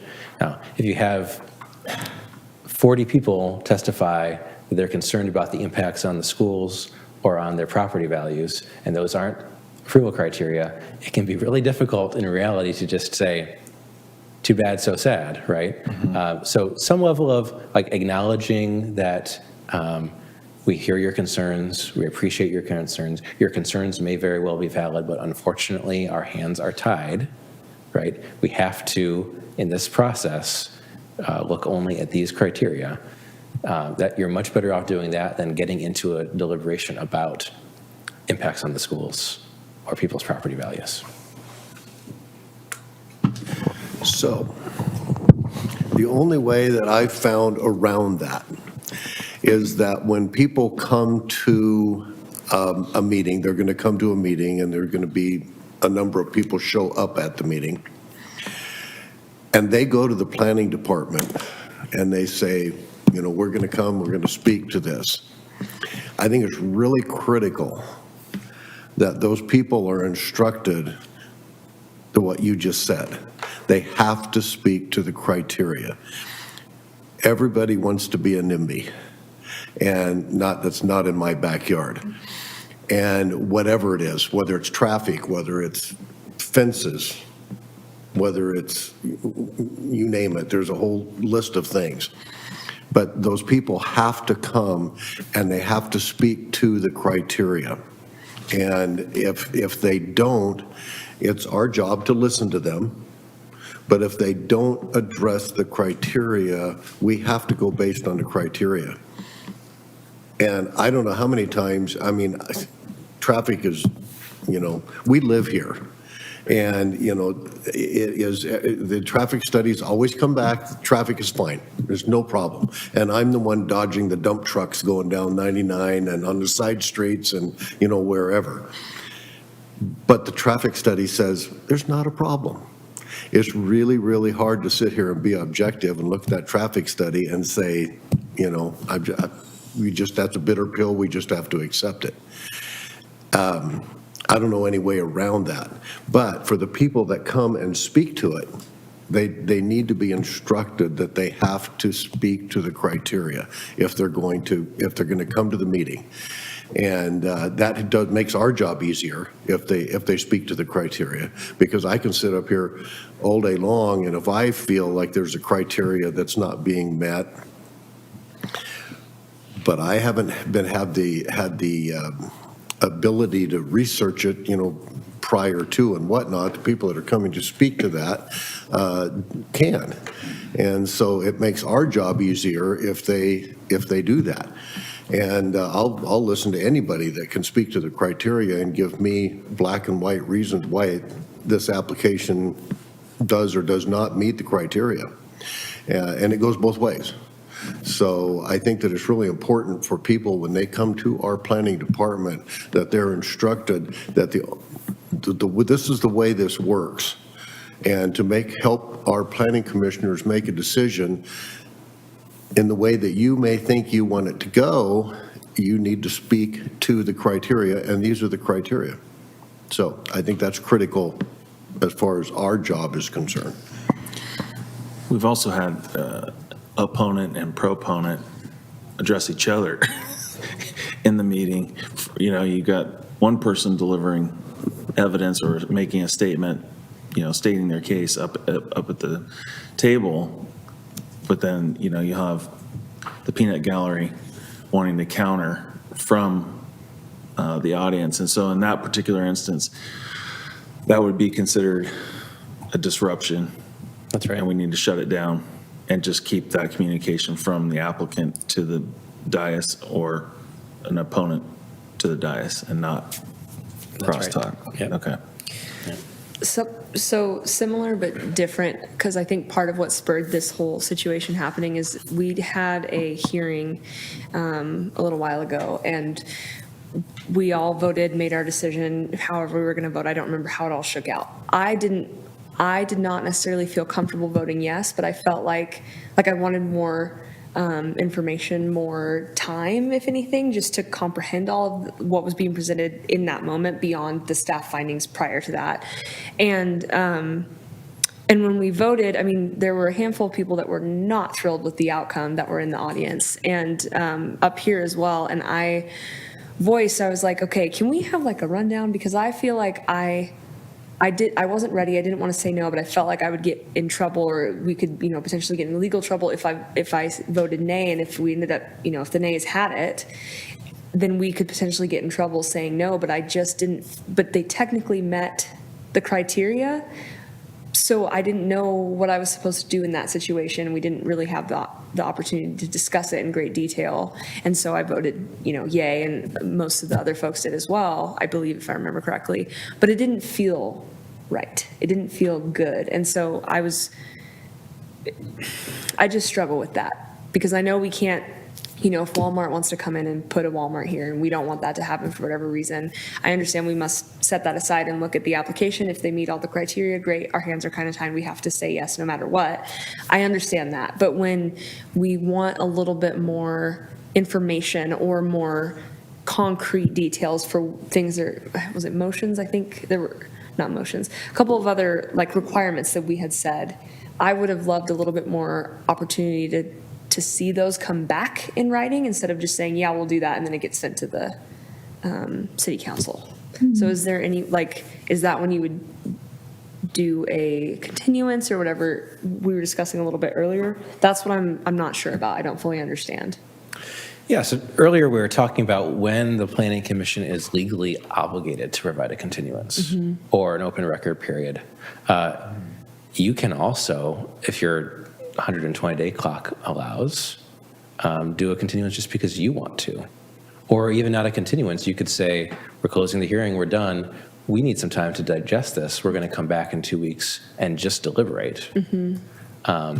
Or an open record period, or any of those things. You are free to do those at your discretion as well, as long as you have time on your 120-day clock. And if you don't have time, what can be really effective is to vocalize that I am not feeling I'm not sure I'm convinced that I can vote yes on this yet. I really need some time to think about it. And the applicant wants to get to yes. Yeah, right. So a lot of times if they see that, to Don's comment earlier, sometimes they won't read the tea leaves, but if you make it pretty clear to them, you can't force them to grant a continuance Right. or an extension, but sometimes they will gladly grant it if they think it's going to get them to that yes that they're looking for. But we have I'm just following the script in my mind, where we shut it down for testimony and we have the deliberation. So we've effectively closed public testimony. Now we're deliberating amongst this body. So there's an option to reopen if we're having issues. Let's say Commissioner Jarosh has some things that she's really got some sticking points on, or Commissioner Ellison has a couple of things like she was wrestling with. So in that deliberation, we can document those questions and then one voice to the applicant, or we can officially reopen, address it then and there, or not, and we can say that we need time to digest. But what does that look like in the hearing? Like, Right. So if you've closed the hearing yeah, and then more issues come up where you want some more information, some more argument or some more evidence, you could reopen the record right there. You have to then, if somebody else gets up and speaks, you have to give everybody a chance. equal time. Right? Right. So you can't just say, we're going to hear from the applicant and nobody else at that point. So that's one option. You could continue the hearing to a future day and say, we're going to come back. You could do an open record period. You could do any of those things.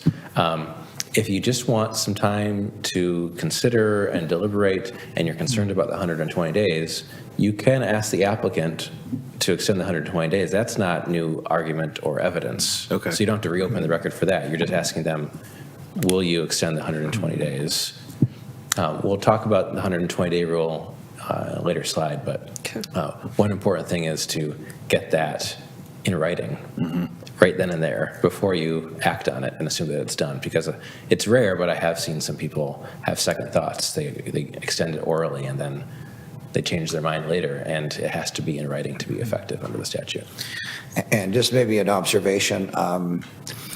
So we're at the point where there's questions of staff. I mean, the applicant, the opponents have spoken. And I think that's where the struggle, is my read on that is a bit like, I'm not sure if you all are feeling rushed at that point or not to get to the bit. point of like, is somebody going to make a motion here and Yeah. get on with it? I mean, Exactly. we're not feeling that as staff, to be honest with you. In fact, we would like to have more conversation if that is appropriate. That's before it gets closed down. But Yeah. I think that's where it starts to get a bit goosey, is like, like you may not have questions for staff, but you're mulling this over, and I think that's not inappropriate to have a little bit more cadence and time in that segment before you feel the pressure to do a motion. Well, That's like on the nose for me. I Not just that- feel like it feels really like, okay, now make a not decision. that I'm public like, opinion is ready. supposed to matter, but in times of, especially, like what I could see is in Yeah. times of a very contentious issue. And Yes. let's say there's a variance request in there and a couple other little, nuances to that case. Having that time to, I could see where that would be advantageous in certain instances to take a step back from it and mull it over. However, if questions come up amongst the commissioners during that 7 and 7 or whatever, how do those get conveyed? Yeah, go ahead, Josh. Questions From commissioners to the applicant about something that just occurred to the commissioner? there's in that not period? a mechanism for It's not. Right. So I just want to make sure that's clear with everybody, like, this is your moment of silence to go ponder. Right. If you have questions, if you're going to do an open record period, this is a great thing to bring up. And you have things that you would like to see clarified during that record period, say that. Put it out there. Hey, I've still got questions about the traffic. I've got questions about the setback variance because I'm concerned about X, Y, Z. Say that so that folks know what to put in their written testimony. Okay. I have some questions when we're there. Go for it, Commissioner Jarosh. Okay, thank you. It's been a great discussion. I'm so happy we're having it. I think it's indicative we all want to do the right thing, And for me, some people have heard this before, I have a corporate background, so I try to remind myself, public sector and corporate are different. I grew up in business school learning the art of war and Machiavellian techniques, and, we don't want to present ourselves as screwing people. On the other hand, I think we have opportunities to use strategy and leverage in our environment where maybe we sometimes, that's not natural.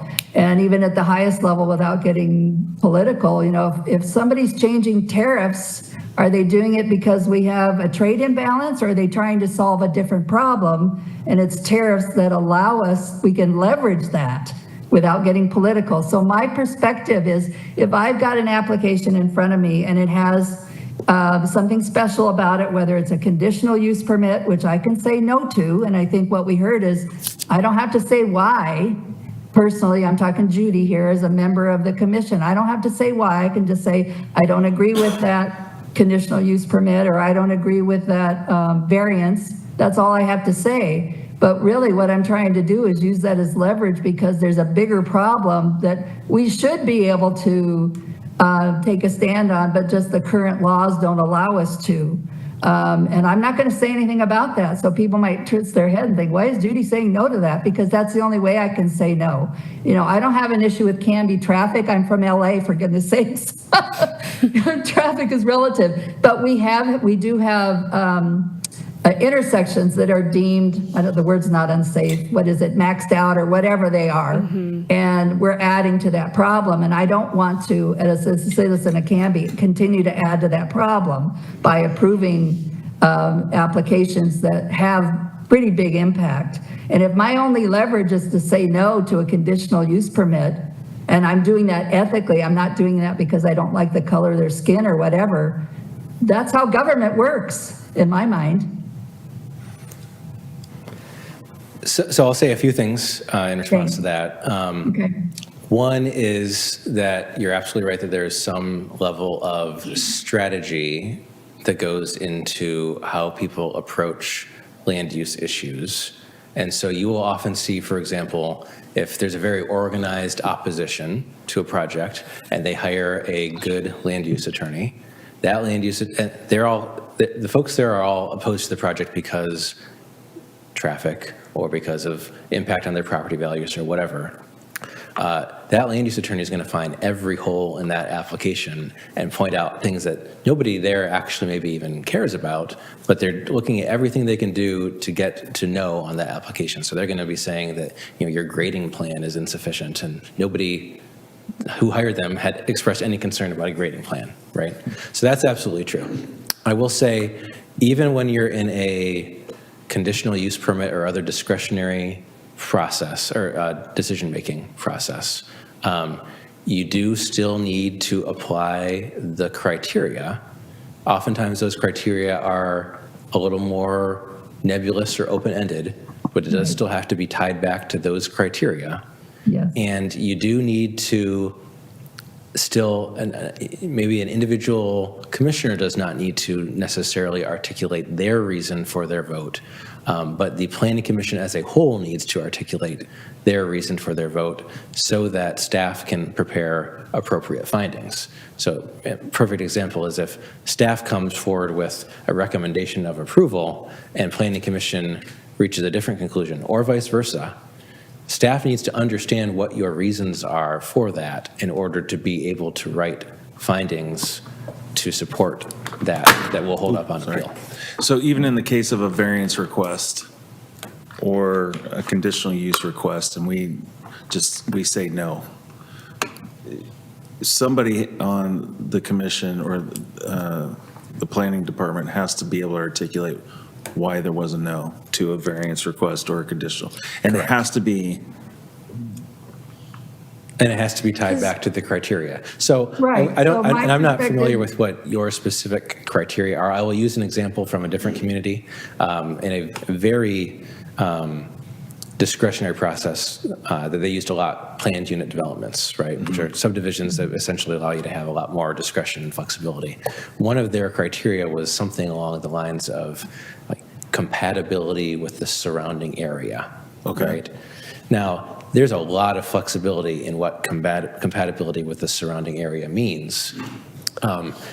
Ultimately, that means that you can probably, in most cases, defend a yes or a no Either no matter way. what. Yeah. But you still need to make that case. You still need to explain, we do or do not believe that this is compatible with the surrounding area for these reasons, so that you can draft findings that say, Planning Commission determined that it was or was not for these reasons.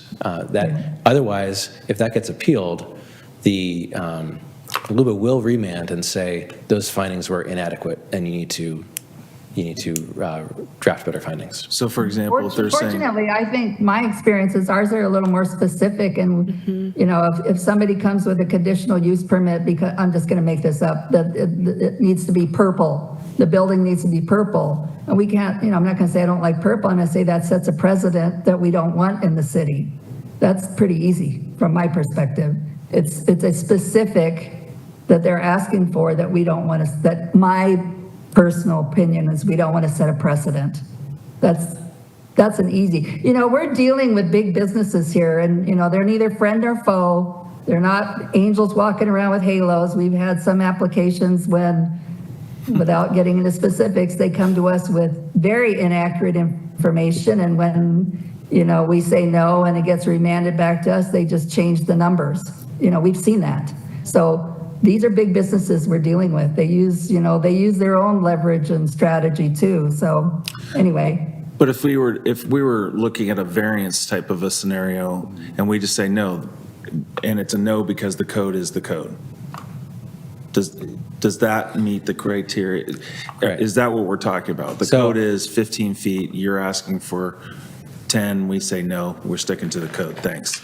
So being relatively new to advising City of Canby, I'm not familiar with some of the details of your development code. Maybe Don can weigh in, but I will say typically the variance isn't do whatever you want. It's you will qualify for a variance if A, you can show that the hardship was not created by the property owner. B, you're not going to have negative impact on surrounding properties, like C, D, E. And so you don't get to just say no because we don't want to. You say no because we believe that this hardship was created by the property owner. No, we believe it will have negative impact on the surrounding properties, and for these reasons. Got it. So if we, because one of the first hearings that I did, they asked for a variance, and to me, like in my personal opinion, I don't think we should have granted the variance because I think it potentially could have a negative impact. Now, none of it's come to fruition to my knowledge, so, you know, we'll see how it pans out. But I would have loved to say no, but my understanding was because they technically met the criteria, otherwise I had to say yes, except for that variance. I mean, if they meet the criteria, you do have to say yes. Okay. Oftentimes, Even though, with in a variance or a PUD or any of these other examples I'm talking about, it's not black and white whether they meet the criteria or not, right? Are they going to have negative impacts on the neighboring properties? There's a lot of room for discretion in how you're going to make a judgment on that question. So in theory, I could have said no, and if it ever came back and I had to justify it, I could say no because, and lay out the reasons that my understanding for why it would cause a negative impact. You say no because at the outset, so that those can go in the findings. Got it, okay. Yeah. So what if we say, let's say somebody has a building that they want an extra 15 feet, regardless of the direction. And in that specific instance, and we've had this come up, not that, you know, and we say no because it sets a precedent, because then the next person's going to say, yes, but you said yes to that one. And the next applicant's going to say, yes, you said to that one. And next thing you know, we've got a whole neighborhood of properties that have that exception. I mean, that's valid to me that we say, you know, it sets a precedent we don't want to set.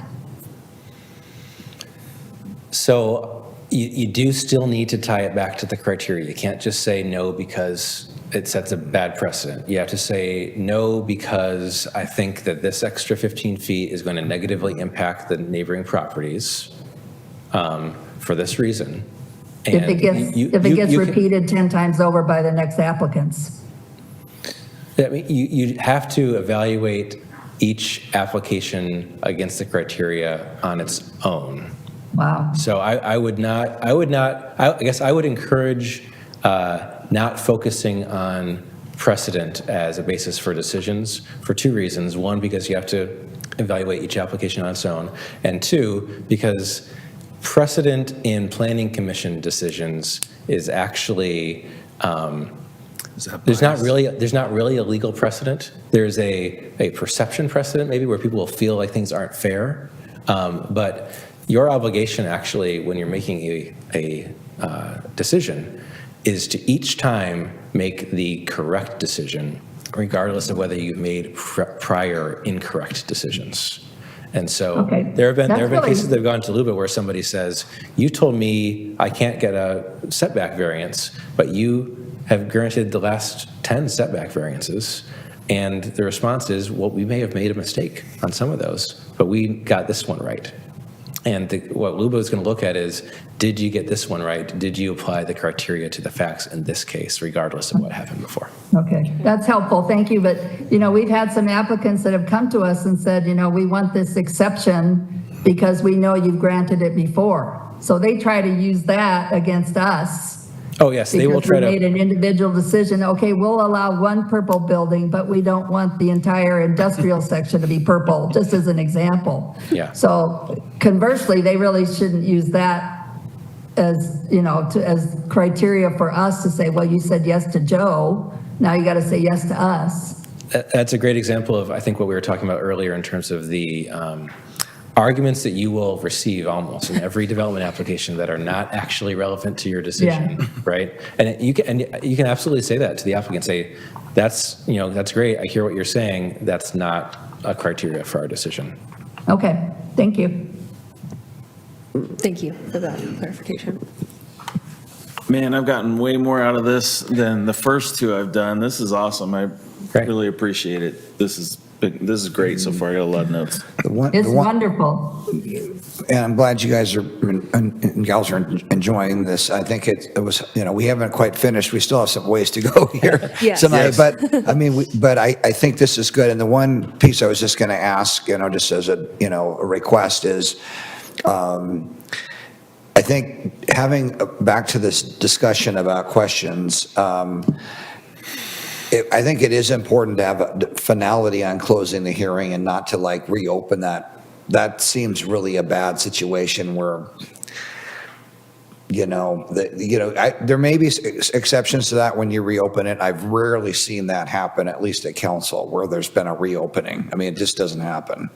So just to the point where, I know we don't do it anyway, but I don't think that's a good practice to reopen hearings. So just. The fact that you have to give everybody an opportunity to respond to what happens after you reopen a hearing just makes for, to echo what Don said, a really messy process. And so you're much better off trying to get your concerns out there earlier on so that folks can do it during the initial process. But if we want more time to deliberate so we don't feel as rushed as maybe, I don't want to speak for the whole group, that I have felt in the past, we still can take our time to deliberate. Yes. You can, and I would even say that to the point where if you feel pluralities there about there's not enough information to make a decision here tonight, we're going to continue this. We don't necessarily have any resistance to that as long as there's a good rationale for that. Sure. But again, that whole point of I think what happens a lot is, there is that pressure a bit, and then people are still mulling it over, and then they're somebody says something, and then you think about 10 different things, and you haven't talked about it. Exactly. And then you're voting. You're and they're the sitting voting there and stage. they're looking at you, and some of them have the puppy dog eyes, and some of them have the daggers, and you're like, I can't think right now with that. Well, Yeah. you're deliberating in front of the For them entire to hear. audience. No, you are. Yeah. And you're on TV. Can be a little there's some awkward. pressure. But out come the peanut gallery comments too. Yeah. And it's just do you just pretend you don't hear it? And you just, that's how awkward a couple of them got. Yeah. I'll say I don't envy the chair's position in a lot of those situations where you're trying to draw that line between, controlling the meeting and ruling with an iron fist, right? You don't want to be losing your cool with the audience, but if they're actually disrupting things, it's a very fine line. Yeah. Yeah. So I guess maybe the one final thing is if let's say the planning commission was thinking about a continuance, would the continuance have to be requested by the applicant, or does the planning commission as a body have the authority to say, we're going to continue this item? The planning commission can do it of its own volition. The question is whether you have 120 20 days. days. Okay, gotcha. So that's the whole thing. We have to, as staff, make sure that we're advising on that. Okay. I was going to say, Yeah, how do yeah. we know where we're at in that 120 If you are days? thinking about doing a continuance or anything other than making a decision that evening, I would say turn to staff and say, Yep. we're thinking about doing this. It's usually Help us out always, here. it's usually always tight. I mean, Oregon set it up a bit different than other states, which is like that, it includes the final decision, which some states, it's not the final decision, it's the appeal of that decision, which is a whole different world. So it always is tight. I mean, it rarely is like, oh yeah, we got another 45 days. You got plenty of time. I mean, we will not be saying that to you very often, or it's usually like, we're close. I mean, but we will advise, yeah. 120 days seems like a lot, but when you take into not a- consideration all you yeah. have to Yeah. do Noticing, after planning yeah. commission and all the work that staff Yeah. has to do to review an application Yeah, before, it's not much time, really, yeah. Yes, sir. So I think that one of the big things that that happens once the public testimony has been closed is that the commissioners deliberate, okay? And we may say something in our deliberation that the applicant absolutely disagrees with. Yes. And he said, they're sitting there and and sometimes they can't even keep their mouth shut. And they're saying, that is not what we said, and so on. To you, then that becomes a point to where if the commission misunderstood what the applicant or either the proponent or opponents was completely out, then you have the ability to reopen that but you need to say clarification on the specific item. Okay, we're opening it up to that specific item. We can do that, correct? You can do that, but you still have to give everyone a chance to weigh in on that Equal specific time. Right, item. But if you're, you got to get both sides, scope, but we're just talking Right. about that specific Right, item. We're then not the- then talking the about- applicant, We're right, talking answers- about whether a bird building is going to be purple. We're not going to be talking about how high the fences are and how many parking spots there are. We're talking about that specific Right. item. We've got And a you can question open about it up, this. and then once that's cleared up, then you close it, and then you go back to commissioner deliberation. we have a question for the applicant about this Yes. fence here. Applicant, can you answer that question? Does anybody want to respond to what the applicant just said about the fence? Right. And if no, then we can go back to Then you deliberate. close the hearing, go back. So we formally close it again, and then, okay. And that's through the motion process, correct? So that varies based on different governing body, or different decision-making bodies have different kind of protocols for how they do that. Sometimes the chair just closes, sometimes you do a motion to close. I was just going to say, if we had that situation, I would feel a lot better about just having the chair have the ability to open, specifically address, and then specifically close. Agreed. I and then back to- 100% agree with that. Okay. Yeah, All right, Yeah. cool. Noted. yes. Put it in the record, Potter. Just kidding. All right, let's move on to appeals. That was a great discussion. I appreciate that. So we've talked about quite a bit of this already, but just in case there are any other questions, run through it real quickly here. So applications are generally going to be divided in the code into different categories, like type 1, 2, 3, et cetera, which will define who the initial decision maker is and then what happens with appeals. When something is appealed, there are two types of appeals under the law. A de novo appeal, which is a completely new hearing process, or an on-the-record appeal, which means there's no new evidence and the decision is just based on the record from the initial decision maker. So if you had an on-the-record appeal to City Council from a Planning Commission decision, that City Council would not be taking any new evidence. They're going to look at what was submitted to you and your decision and make a decision on that basis. Don't ask me which you do in Canby, unfortunately. Maybe Don can answer that when he gets back. But those are the two options. From then, further appeals, as we talked about before, the first round of appeal from a local decision, final decision, is to LUBA, And then from there, they're allowed to enter into the Oregon court system, starting with the Oregon Court of Appeals.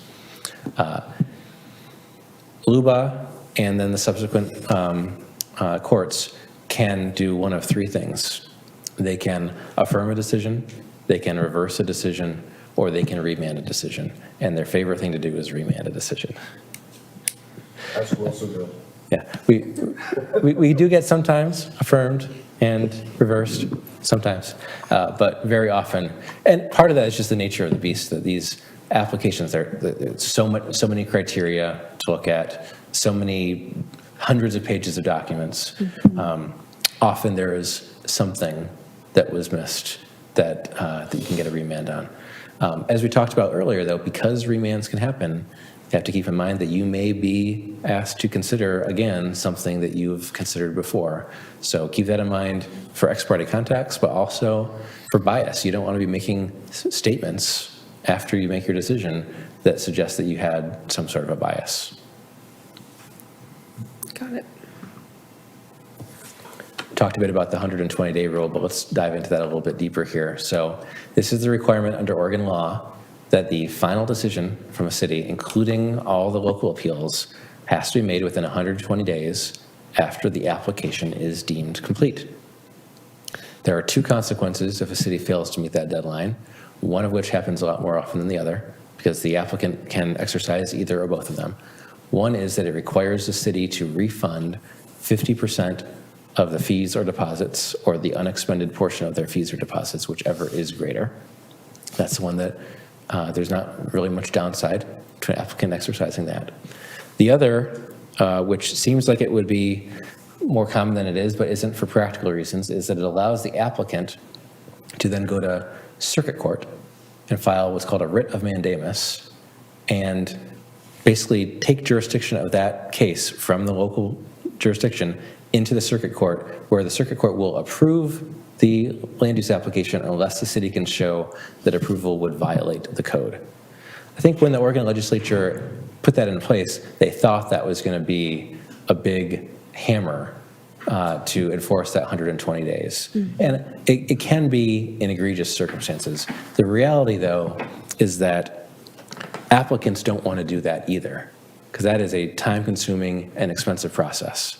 And so the reality is that if a city misses the 120-day deadline, but you're clearly on your way to a decision and you're only missing it by maybe a few days, an applicant is going to wait to get their decision, unless they're convinced it's going to be a no, potentially. They're going to wait to get their decision because they'd much rather get a yes from you a week later than take it to circuit court and deal with that. Or get their no. And then appeal it to LUBA, right? Yeah. But the financial impact of the fee refund can happen regardless. The 120-day rule and the statutes provides that it can be extended, as we talked about, in writing for up to 245 additional days. That can seem like an arbitrary number, but if you add 120 to 245, you get 365. It's 1 year. Or it can be 335 days if the parties are undertaking mediation. And I believe that is, in fact, an arbitrary number. I have not been able to identify any reason for that 335. As I mentioned before, it's rare, but sometimes I have seen applicants have a change of heart after saying in a public meeting, I will agree to extend for 60 days, and then staff follows up with them the next day and says, hey, we need that in writing. Here's the form, can you please fill that out? And the applicant says, on second thought, I've decided not to. And so my recommendation is have some blank forms, or at least a piece of paper, but ideally some blank forms at the meeting, and have them sign it right then and there before you take that extension for granted. Is there a set, like if we do ask for an extension, is there a set like schedule of extensions, or is it just as much as we deem necessary or is deemed necessary? As much as the applicant is willing to grant. Got it. And so I like to make the case to the applicant of we need this amount of time for this purpose, and we need a little bit of buffer because of this, and try to get plenty of time so you're not going to be your back against the wall down the road. Thank you. I'm going to have a section at the end where I talk about recent legislation, but I'm going to sprinkle a little bit during the course of the slides leading up to that, and this is one of them. House Bill 3395 in 2024 created a small, very narrow carve-out to the 120-day rule, which there's a lot of components to this, so bear with me. City can have 7 additional days to reduce an approval decision to writing after making a tentative decision on an application for development of residential structures in a UGB. So if you have an application in front of you that's for residential development and you are wanting to approve it, and you can vote, we vote to tentatively approve it, but we need a little bit more time to get those written findings that we were talking about before put together. You can say we want to tentatively approve it, contingent on staff bringing back some written findings for us in 7 or fewer days, and at that point you're calling a special meeting realistically to come back and approve those written findings. But it's only for housing and only for an approval. Okay. The fixed goalpost rule, we talked about this a little bit earlier too, about changing the rules of the game while it's already being played. So this is the rule that says that a decision must be made on the standards and the criteria that were applicable at the time the application was first submitted. Not when it was deemed complete, but when it was first submitted. And this is sometimes subject to a little bit of gamesmanship. If a city is considering changing some aspect of its development code and a developer realizes that's not going to be good for what I want to do, they'll submit an application, even knowing it's incomplete, submit an application to get it in before that and lock in that code that is in effect now. And then as long as they get it to a complete status within 180 days after submitting it, they have locked in that code and you are stuck applying that code. And this can be challenging when there's like one code change because of somebody doing something like that or just because of timing. But because things can then get appealed and remanded and appealed and remanded again, sometimes you can be in a very difficult situation where you're applying code from many years ago after many rounds of revision because you have to look back to what was in effect at the time that it was originally submitted to the city. Again, change recently, at last legislative session, House Bill 4063, allows housing developers to opt in to standards and criteria that went into effect after their application was submitted. So they can submit their application, city makes a change, and they say, actually, that change would be advantageous to me. I want to opt into the new standards. They can do that. A lot of cities were already allowing applicants to do that, but now you're required to. The interesting thing, though, is that the completeness review and the 120-day clock start over if they do that. So it's really not materially different from them just submitting a new application, but it does allow them to do that. I think the main advantage is that they save having to do duplicate application fees. You've probably heard about clear and objective code requirements. So, it was imposed by the Oregon legislature, and it is a requirement that all standards, conditions, and procedures regulating the development of housing must be clear and objective. There's a lot of debate and litigation around what clear and objective means. The trend, I will say, is increasingly towards it has to be almost like a mathematical formula that anybody looking at it would reach the same conclusion. If you have criteria in your code that are not clear and objective, those are unlawful criteria under that statute, and therefore it's as if they don't exist. They cannot be applied to an application. So you'll often hear developers saying that criteria, or that criterion, or this one, is not clear and objective. You can't apply it to us. And they may or may not be right, but they're trying to get you to not apply that to them. If somebody raises that, definitely recommend consulting with staff in the city attorney's office about whether it actually is clear and objective. The statute does allow you to have criteria that are not clear and objective as part of an optional alternative discretionary path for applicants. So a great example of this is what we were talking about earlier with like a setback variance, right? The clear and objective criteria is you have to have a 15-foot side yard setback. you can make your application under that standard, and the city has satisfied its obligation to provide a clear and objective path. The city can alternatively say, if you want to, you can deviate from that standard through this discretionary variance process, and then you can have criteria that would not be considered clear and objective. This idea that all of these standards have to be clear and objective, as I say on the slide here, is simple in concept and sounds like a very simple and good idea. It is, in reality, very challenging, if not impossible, to fully accomplish. I don't know that there's any city in Oregon that has 100% clear and objective criteria. A lot of them have tried. A lot of them are a lot closer than others. But it is very difficult to achieve most cities' policy goals while also being 100% clear and objective.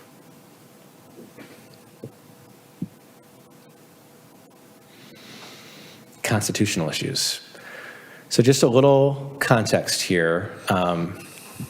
There's a term that some of you may have heard before in constitutional law of a taking, which is a government appropriation of private property. And that is lawful under the Constitution, both state and federal constitutions, but the government must provide just compensation. So kind of the classic example that people think of is condemnation or eminent domain, right? Government wants to build a highway through someplace. It's going to cross a bunch of people's property.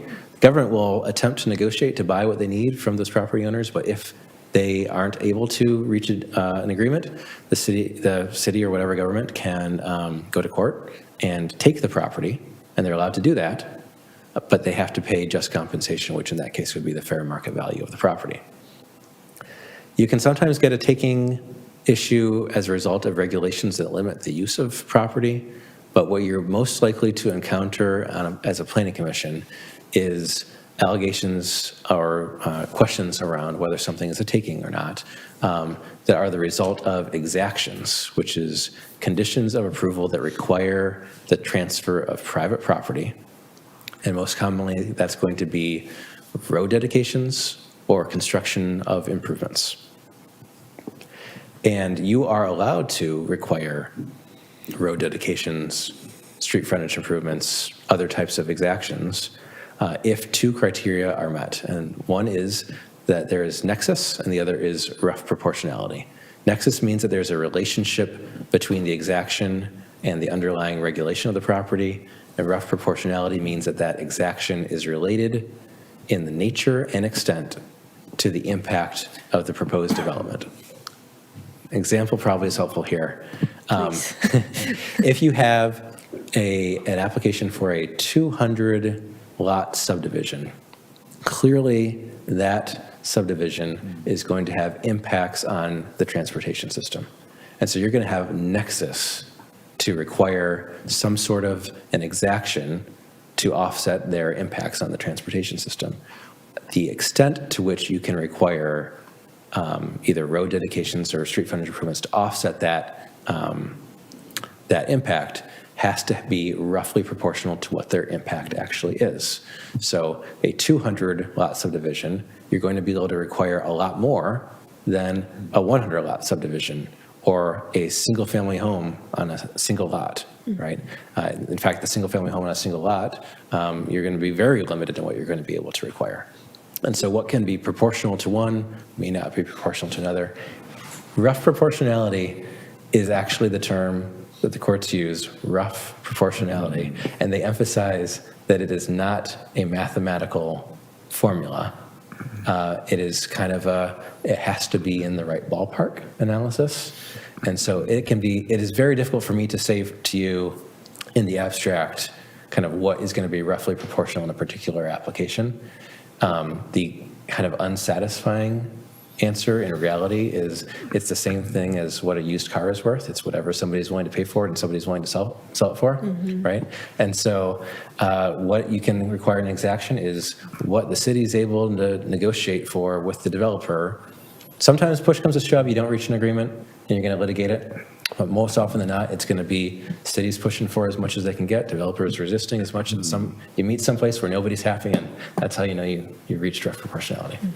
And Josh, just maybe an example, just for your bouncing this off of you. So if a traffic study comes back and says there is not a net increase in trip generation, it would be difficult, I believe, to do an exaction. For transportation, yeah, absolutely. Okay. Yep, that's right.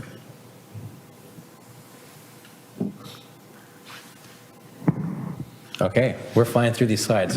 This does, I will say this does happen in these presentations a lot. We have a lot of questions at the beginning, and then people get tired, and it slows down a little bit towards the end. Yeah, exactly, right? Max capacity. Yeah. We're switching topical matters though, so. Right, yeah. So now we're going to talk about recent legislation, and there may be some questions about this because this is pretty impactful. Some would even say kind of a sea change in how local governments are going to be processing land use applications for housing.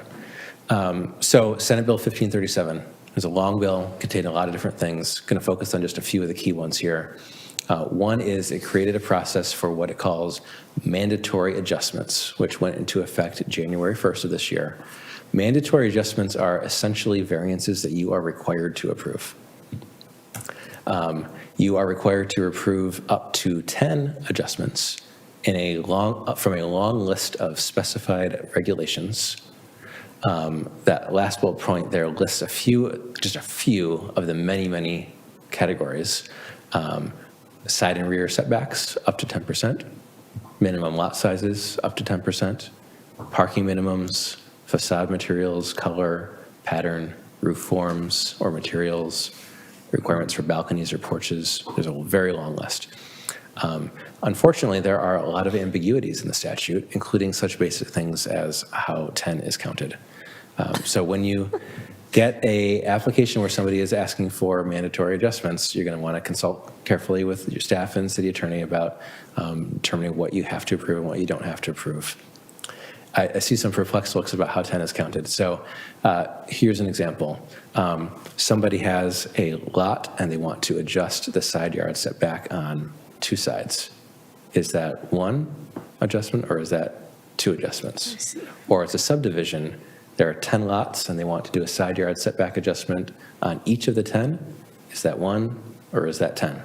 The statute isn't clear. DLCD has issued some guidance. They have an opinion. I may have some different opinions.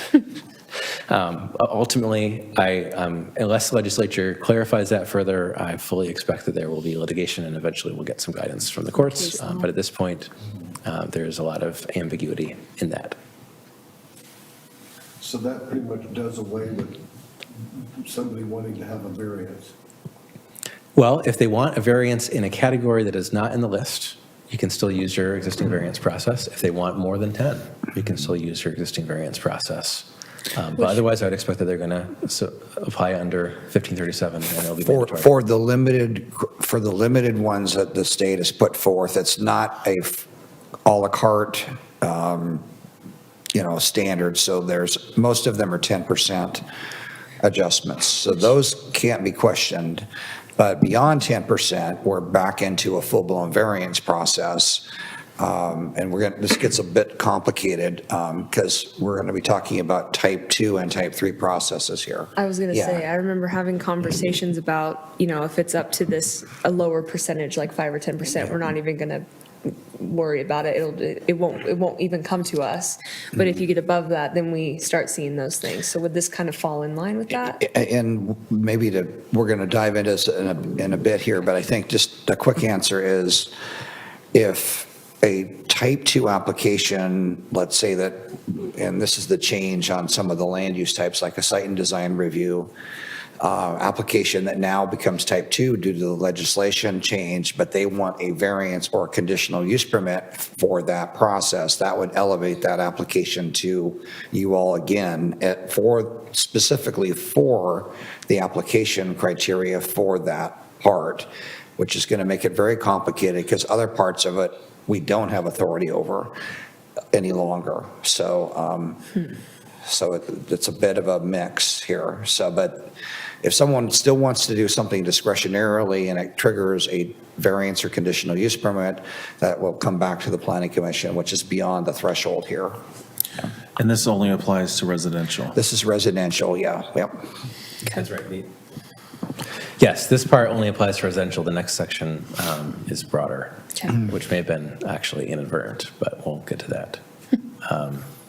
So the other big change that also went into effect on January 1st was an expansion of the definition of limited land use decision and making the decision-making process for limited land use decisions that's set out in ORS 197795 mandatory, except for ministerial decisions. So for a long time, we've had something called limited land use decisions, and there's been a statute on a decision-making process for limited land use decisions. It was optional for cities to use that process. It's a more streamlined process. There's no hearing, for example. Now, if something qualifies as a limited land use decision, cities must use that process, and there are more things that qualify as a limited land use decision. So what was already a limited land use decision is approval or denial of tentative subdivision and partition plats, and approval or denial of applications for site review and design review. So many cities were still using what is commonly a type 3 process, which involves a hearing in front of the Planning Commission, for making those types of decisions because you could. And now those decisions must be made through a no hearing process. And we can talk about how that is going to look in Canby in just a minute here. But in addition to all that, applications for replats, for property line adjustments, and for extensions, alterations, or expansions of non-conforming uses were added to the definition of limited land use decision. And there's one more that was not added to the definition, but what we were just talking about, those adjustments, are also required to be treated essentially as a limited land use decision, and then there's a couple other things that apply specifically to them. But those are also a limited land use decision process. So what does that look like in Canby and other communities? You're required to have regardless of anything that your code says, you're required to have a process that does not involve a hearing. It involves notice, an opportunity to submit written comments, and then a decision, and then there can be an appeal that can go to a hearing. Technically speaking, you could still have Planning Commission make those decisions.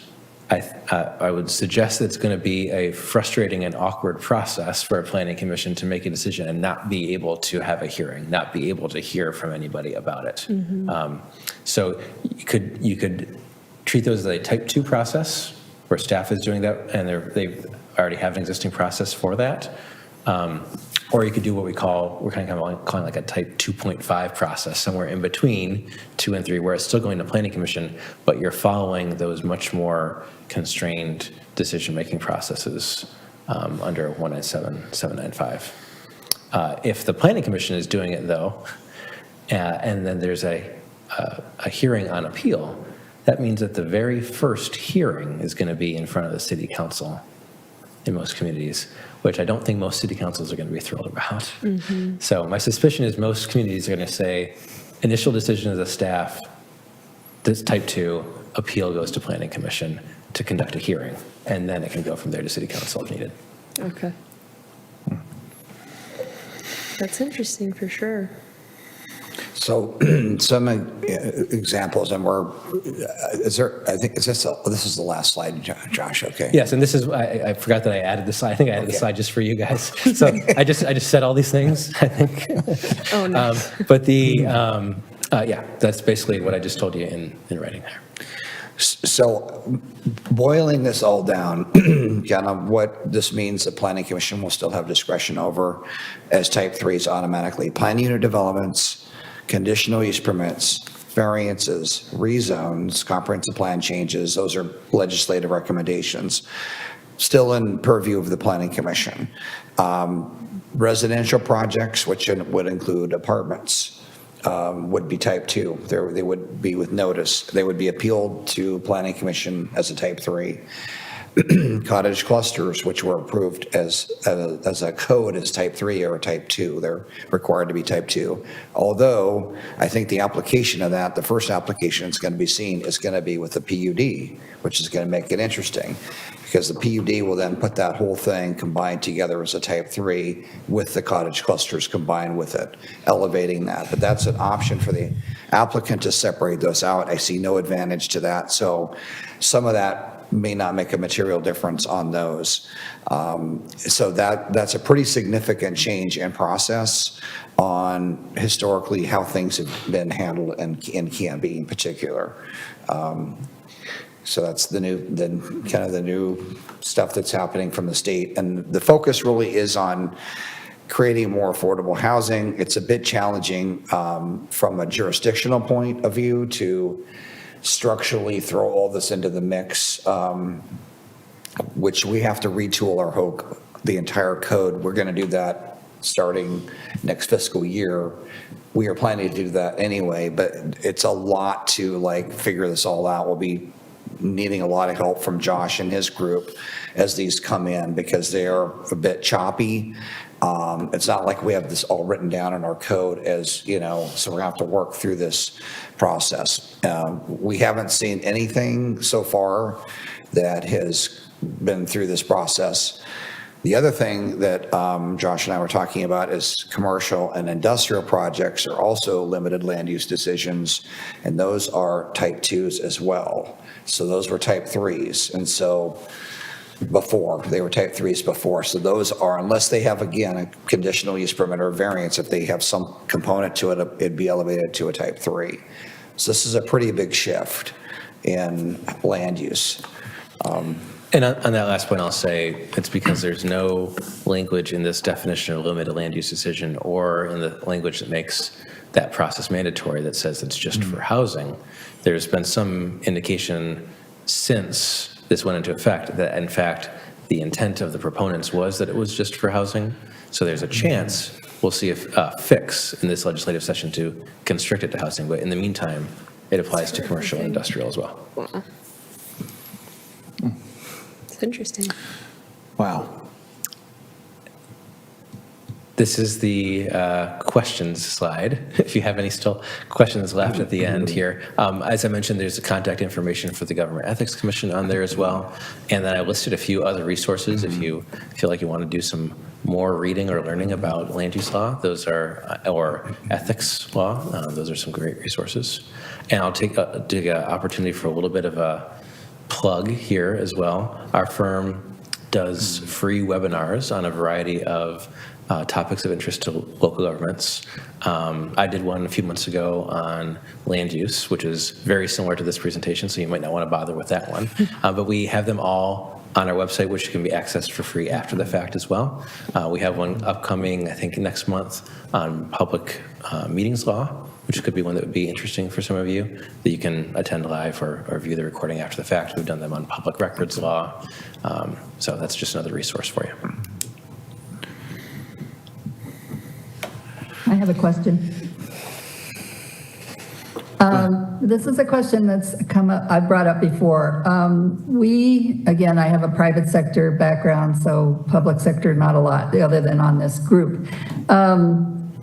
We have studies that come along that are part of the applications we get, and the studies are by third-party companies, and we tend to have the same companies doing the same companies over and over and over for the past few years. And I personally, I'm concerned about that, not because I think there is an ethics issue or the city has an issue or the firms don't do a good job, but clearly they're boilerplate. And those that know me know that I'm always comparing documents. It's just my jam. And when I see very few words change from one study to another for different applications, I just get a little concerned about how do we know that they're doing the best job for us as a city and as the commission. So if we get an application and it's got a study from a third-party firm, and I'd like a second opinion, I think it's time for a second set of eyes, just like you'd have in private sector where, public firms have to use a different accounting firm every now and then by law. Private sector doesn't have that requirement, although one might say they should. But what's my right as part of the planning commission to say, I would like to see a study from a different firm?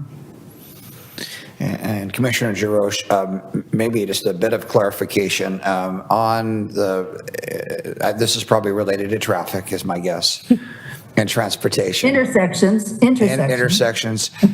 So the applicants can choose who they want to have as a traffic consultant. They are not required to have DKS be the traffic consultant. Yes, I know Just that. using their name, and so because that's out there. So it is really up to them to do that. Now, most people have chosen to go with DKS and in that process. Now, they do the scopes of work, which defines the boundaries of the scope of work. That's in our code. That's actually memorialized in our code, that the traffic consultant, and that's who the city's been using, defines the scope of work. But the actual work itself could be done by another party. It's just most of the time you're seeing that's not happening. I don't have all the reasons for that, but it's not like we're forcing people to use DKS. So Right. I guess my question is, can't we ask for a second opinion from another firm? Because they're clearly boilerplate and it's obvious. So, Go ahead. Okay. Yeah. I'll say, generally speaking, a few things in response to that. One is, unfortunately, there are a relatively small number of firms who do this type of work. I hear similar comments about things like housing needs analyses that cities prepare, right? There's just a handful of groups in Oregon that do those, and so you have very few choices. The fact that a particular firm did a study, I do not believe would be a basis to doubt the credibility of that study. You didn't want to, in terms of like considering whether it's, in evaluating the evidence. No, I think it's just best business to sometimes get a second Right. opinion. Sometimes, Yeah, we just don't. Going back to what we were talking about earlier about the Planning Commission's role in generating evidence versus receiving evidence, it would not be the Planning Commission's role to, generate a second opinion. I will say, I'm apologizing in advance for saying this because it may not be within Canby's resources at all. Some larger cities do have Right. their own staff traffic engineer or consultant traffic engineer who provides independent review of traffic studies. That is an option. Whether it's a realistic option for Canby or not, I don't know. But I don't see a path to being able to say to a particular applicant, you use this traffic engineer, I want you to submit one from a different traffic engineer. I guess I'm not saying that. I'm sorry, I'm not making myself clear. And I agree with you what you're saying about, we're not the biggest town in the world, and I understand that. But can't the city, and maybe just budgetarily, we cannot do our own or have it contracted? And maybe the answer is it's not in the budget. And it's typically, to be clear, not a separate traffic study. It is a independent review of the traffic study that was submitted to say the assumptions underlying this are not accurate. The math works out or does not work out. Basically evaluating and providing comments on the traffic study that was submitted. Judy, how I interpreted your question is you want to know if we're getting, if we've had like 3 applications in a row or 3 hearings, whatever you want to call them, and they all use the same traffic study and you're seeing the same verbiage over and over again. Like, how I understood your question is, do you have a right to say, hey, we've seen the same boilerplate, outline, setup, et cetera. How do we know that this is the most accurate form without a second opinion? Are you asking if we as commissioners have the opportunity to ask for a second opinion, whether it be someone reviewing what was sent, like an expert reviewing what was sent, or ordering a second opinion? Is that what you were saying? Yes, and I'm not saying it because I necessarily think there's a problem with it. It's just Sure. best business practice not to use the same firms when you have even one other option. And in private sector, that's not allowed for a variety of reasons. Maybe But I'm just saying, and if I'm not saying we ask the applicant to do that, I'm just saying, do we have any right or any recourse at all? Or do we just accept what we're getting over and over and over? And maybe I could cover this a bit globally and on this. We do have a traffic model, and I think the counter to having multitudes of traffic consultants, and I've seen this in my career in other jurisdictions, where you have consultants that not only conflict with each other for each traffic study, with no model and no consistency at all in terms of that issue, I would really make the point that I don't think that our system is a bad system that exists now. If it comes to a point of like the request is being like an audit to see what we're getting out of that, the one challenge in this is there are very, very few traffic consulting firms that do 100% public sector work. That's who we have now. We don't have conflicts of interest in the sense that they are doing public work, they're not doing private work. So again, it's a bit tricky, and I think the private sector philosophy of like everybody has their own traffic consultant, but they're not consistent at all with each other.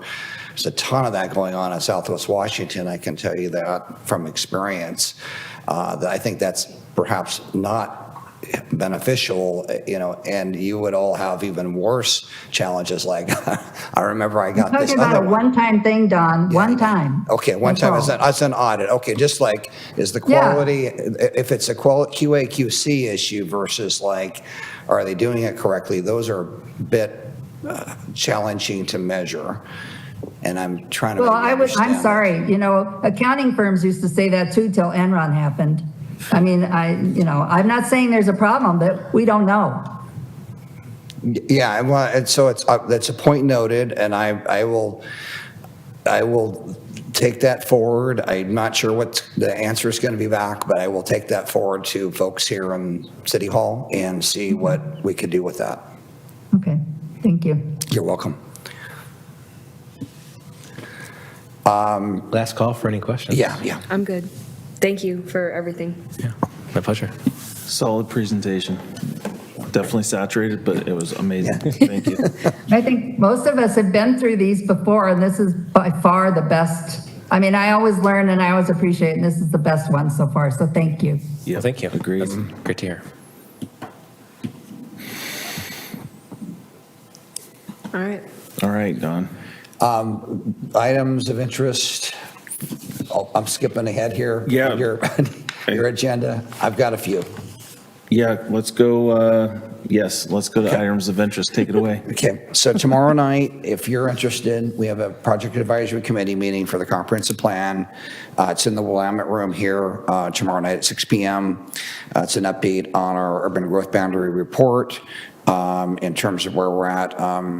Craig mentioned at the beginning, some of the topical issues around that. We're starting to look at the differentiation between different areas that possibly could be brought into the city. No decisions have been made. We're talking about that, and also transportation issues. So that's where we're at on that. It's tomorrow night. Project Advisory Committee meeting, 6 p.m. Willamette Room. Then on February 19, just for informational purposes, the City Council will be having a work session on SDCs, System Development Charges, which are being updated for the entire city. It's been a while since those have been updated, and we'll have a consultant here, FCS Group, will be presenting on that. It's a good thing for us to be doing to recalibrate those, and that'll be part of the discussion along with some questions for council on direction. We will have a hearing on February 24th on site and design review for an industrial project.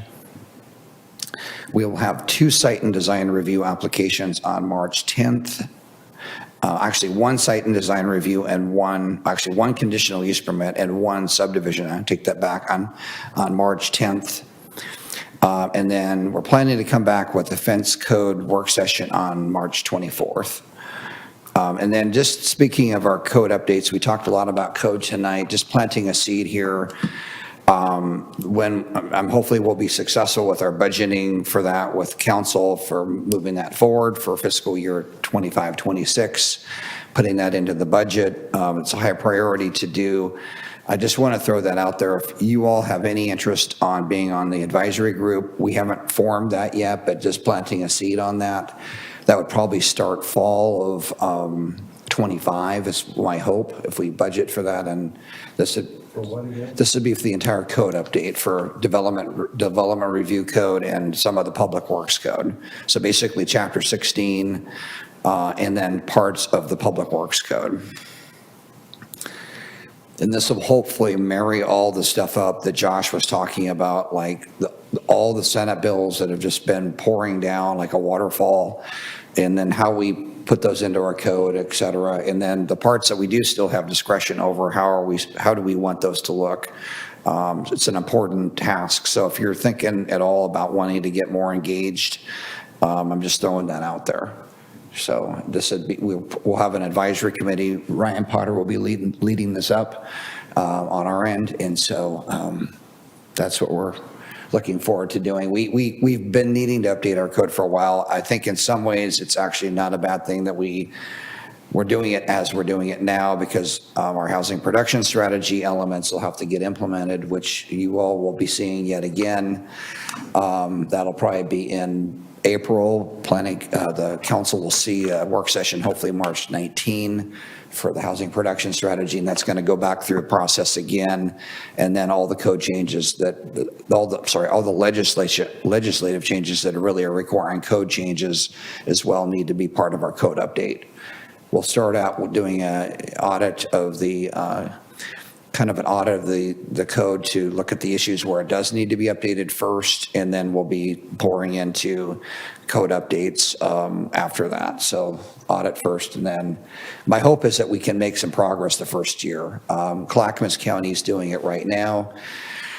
They're going through an audit process, and then they're going to go through an update process. So that will likely be an RFP process for that, to select a consultant. So just think about that. That's another opportunity to get involved. And then there's going to be a ton of stuff coming to you all as well. Regardless of how many hearings you have on development review, there's just a bunch of long-range comprehensive plan, transportation system plan, urban growth boundary, all that stuff's going to come to you all first for recommendation to council. So he will not be without work. That's the message, the takeaway for tonight. Sounds good. Okay. Planning director's update, is that all encompassing? That's all encompassing. Just nailed it. Yeah. All right, so items of interest from the planning commission. Start with Commissioner DeRoche. Anything you want to bring to the table? No, thank you. Commissioner Llewellyn? No, I'm good. Great presentation tonight. Thank you. Commissioner Ellison? Nothing. And Vice Chair Ewert? Good presentation tonight, I appreciate it. Just so you know, the 24th meeting I will probably be doing on a Zoom, so. Out of town. Roger that. Noted. All right. Not seeing any additional comments. I'll take a motion to adjourn. I move to adjourn. Do we have a second? A second. All in favor? Aye. Hi. The ayes have it. We are adjourned. Good evening. Bye, Judy. Bye, Craig. See you later.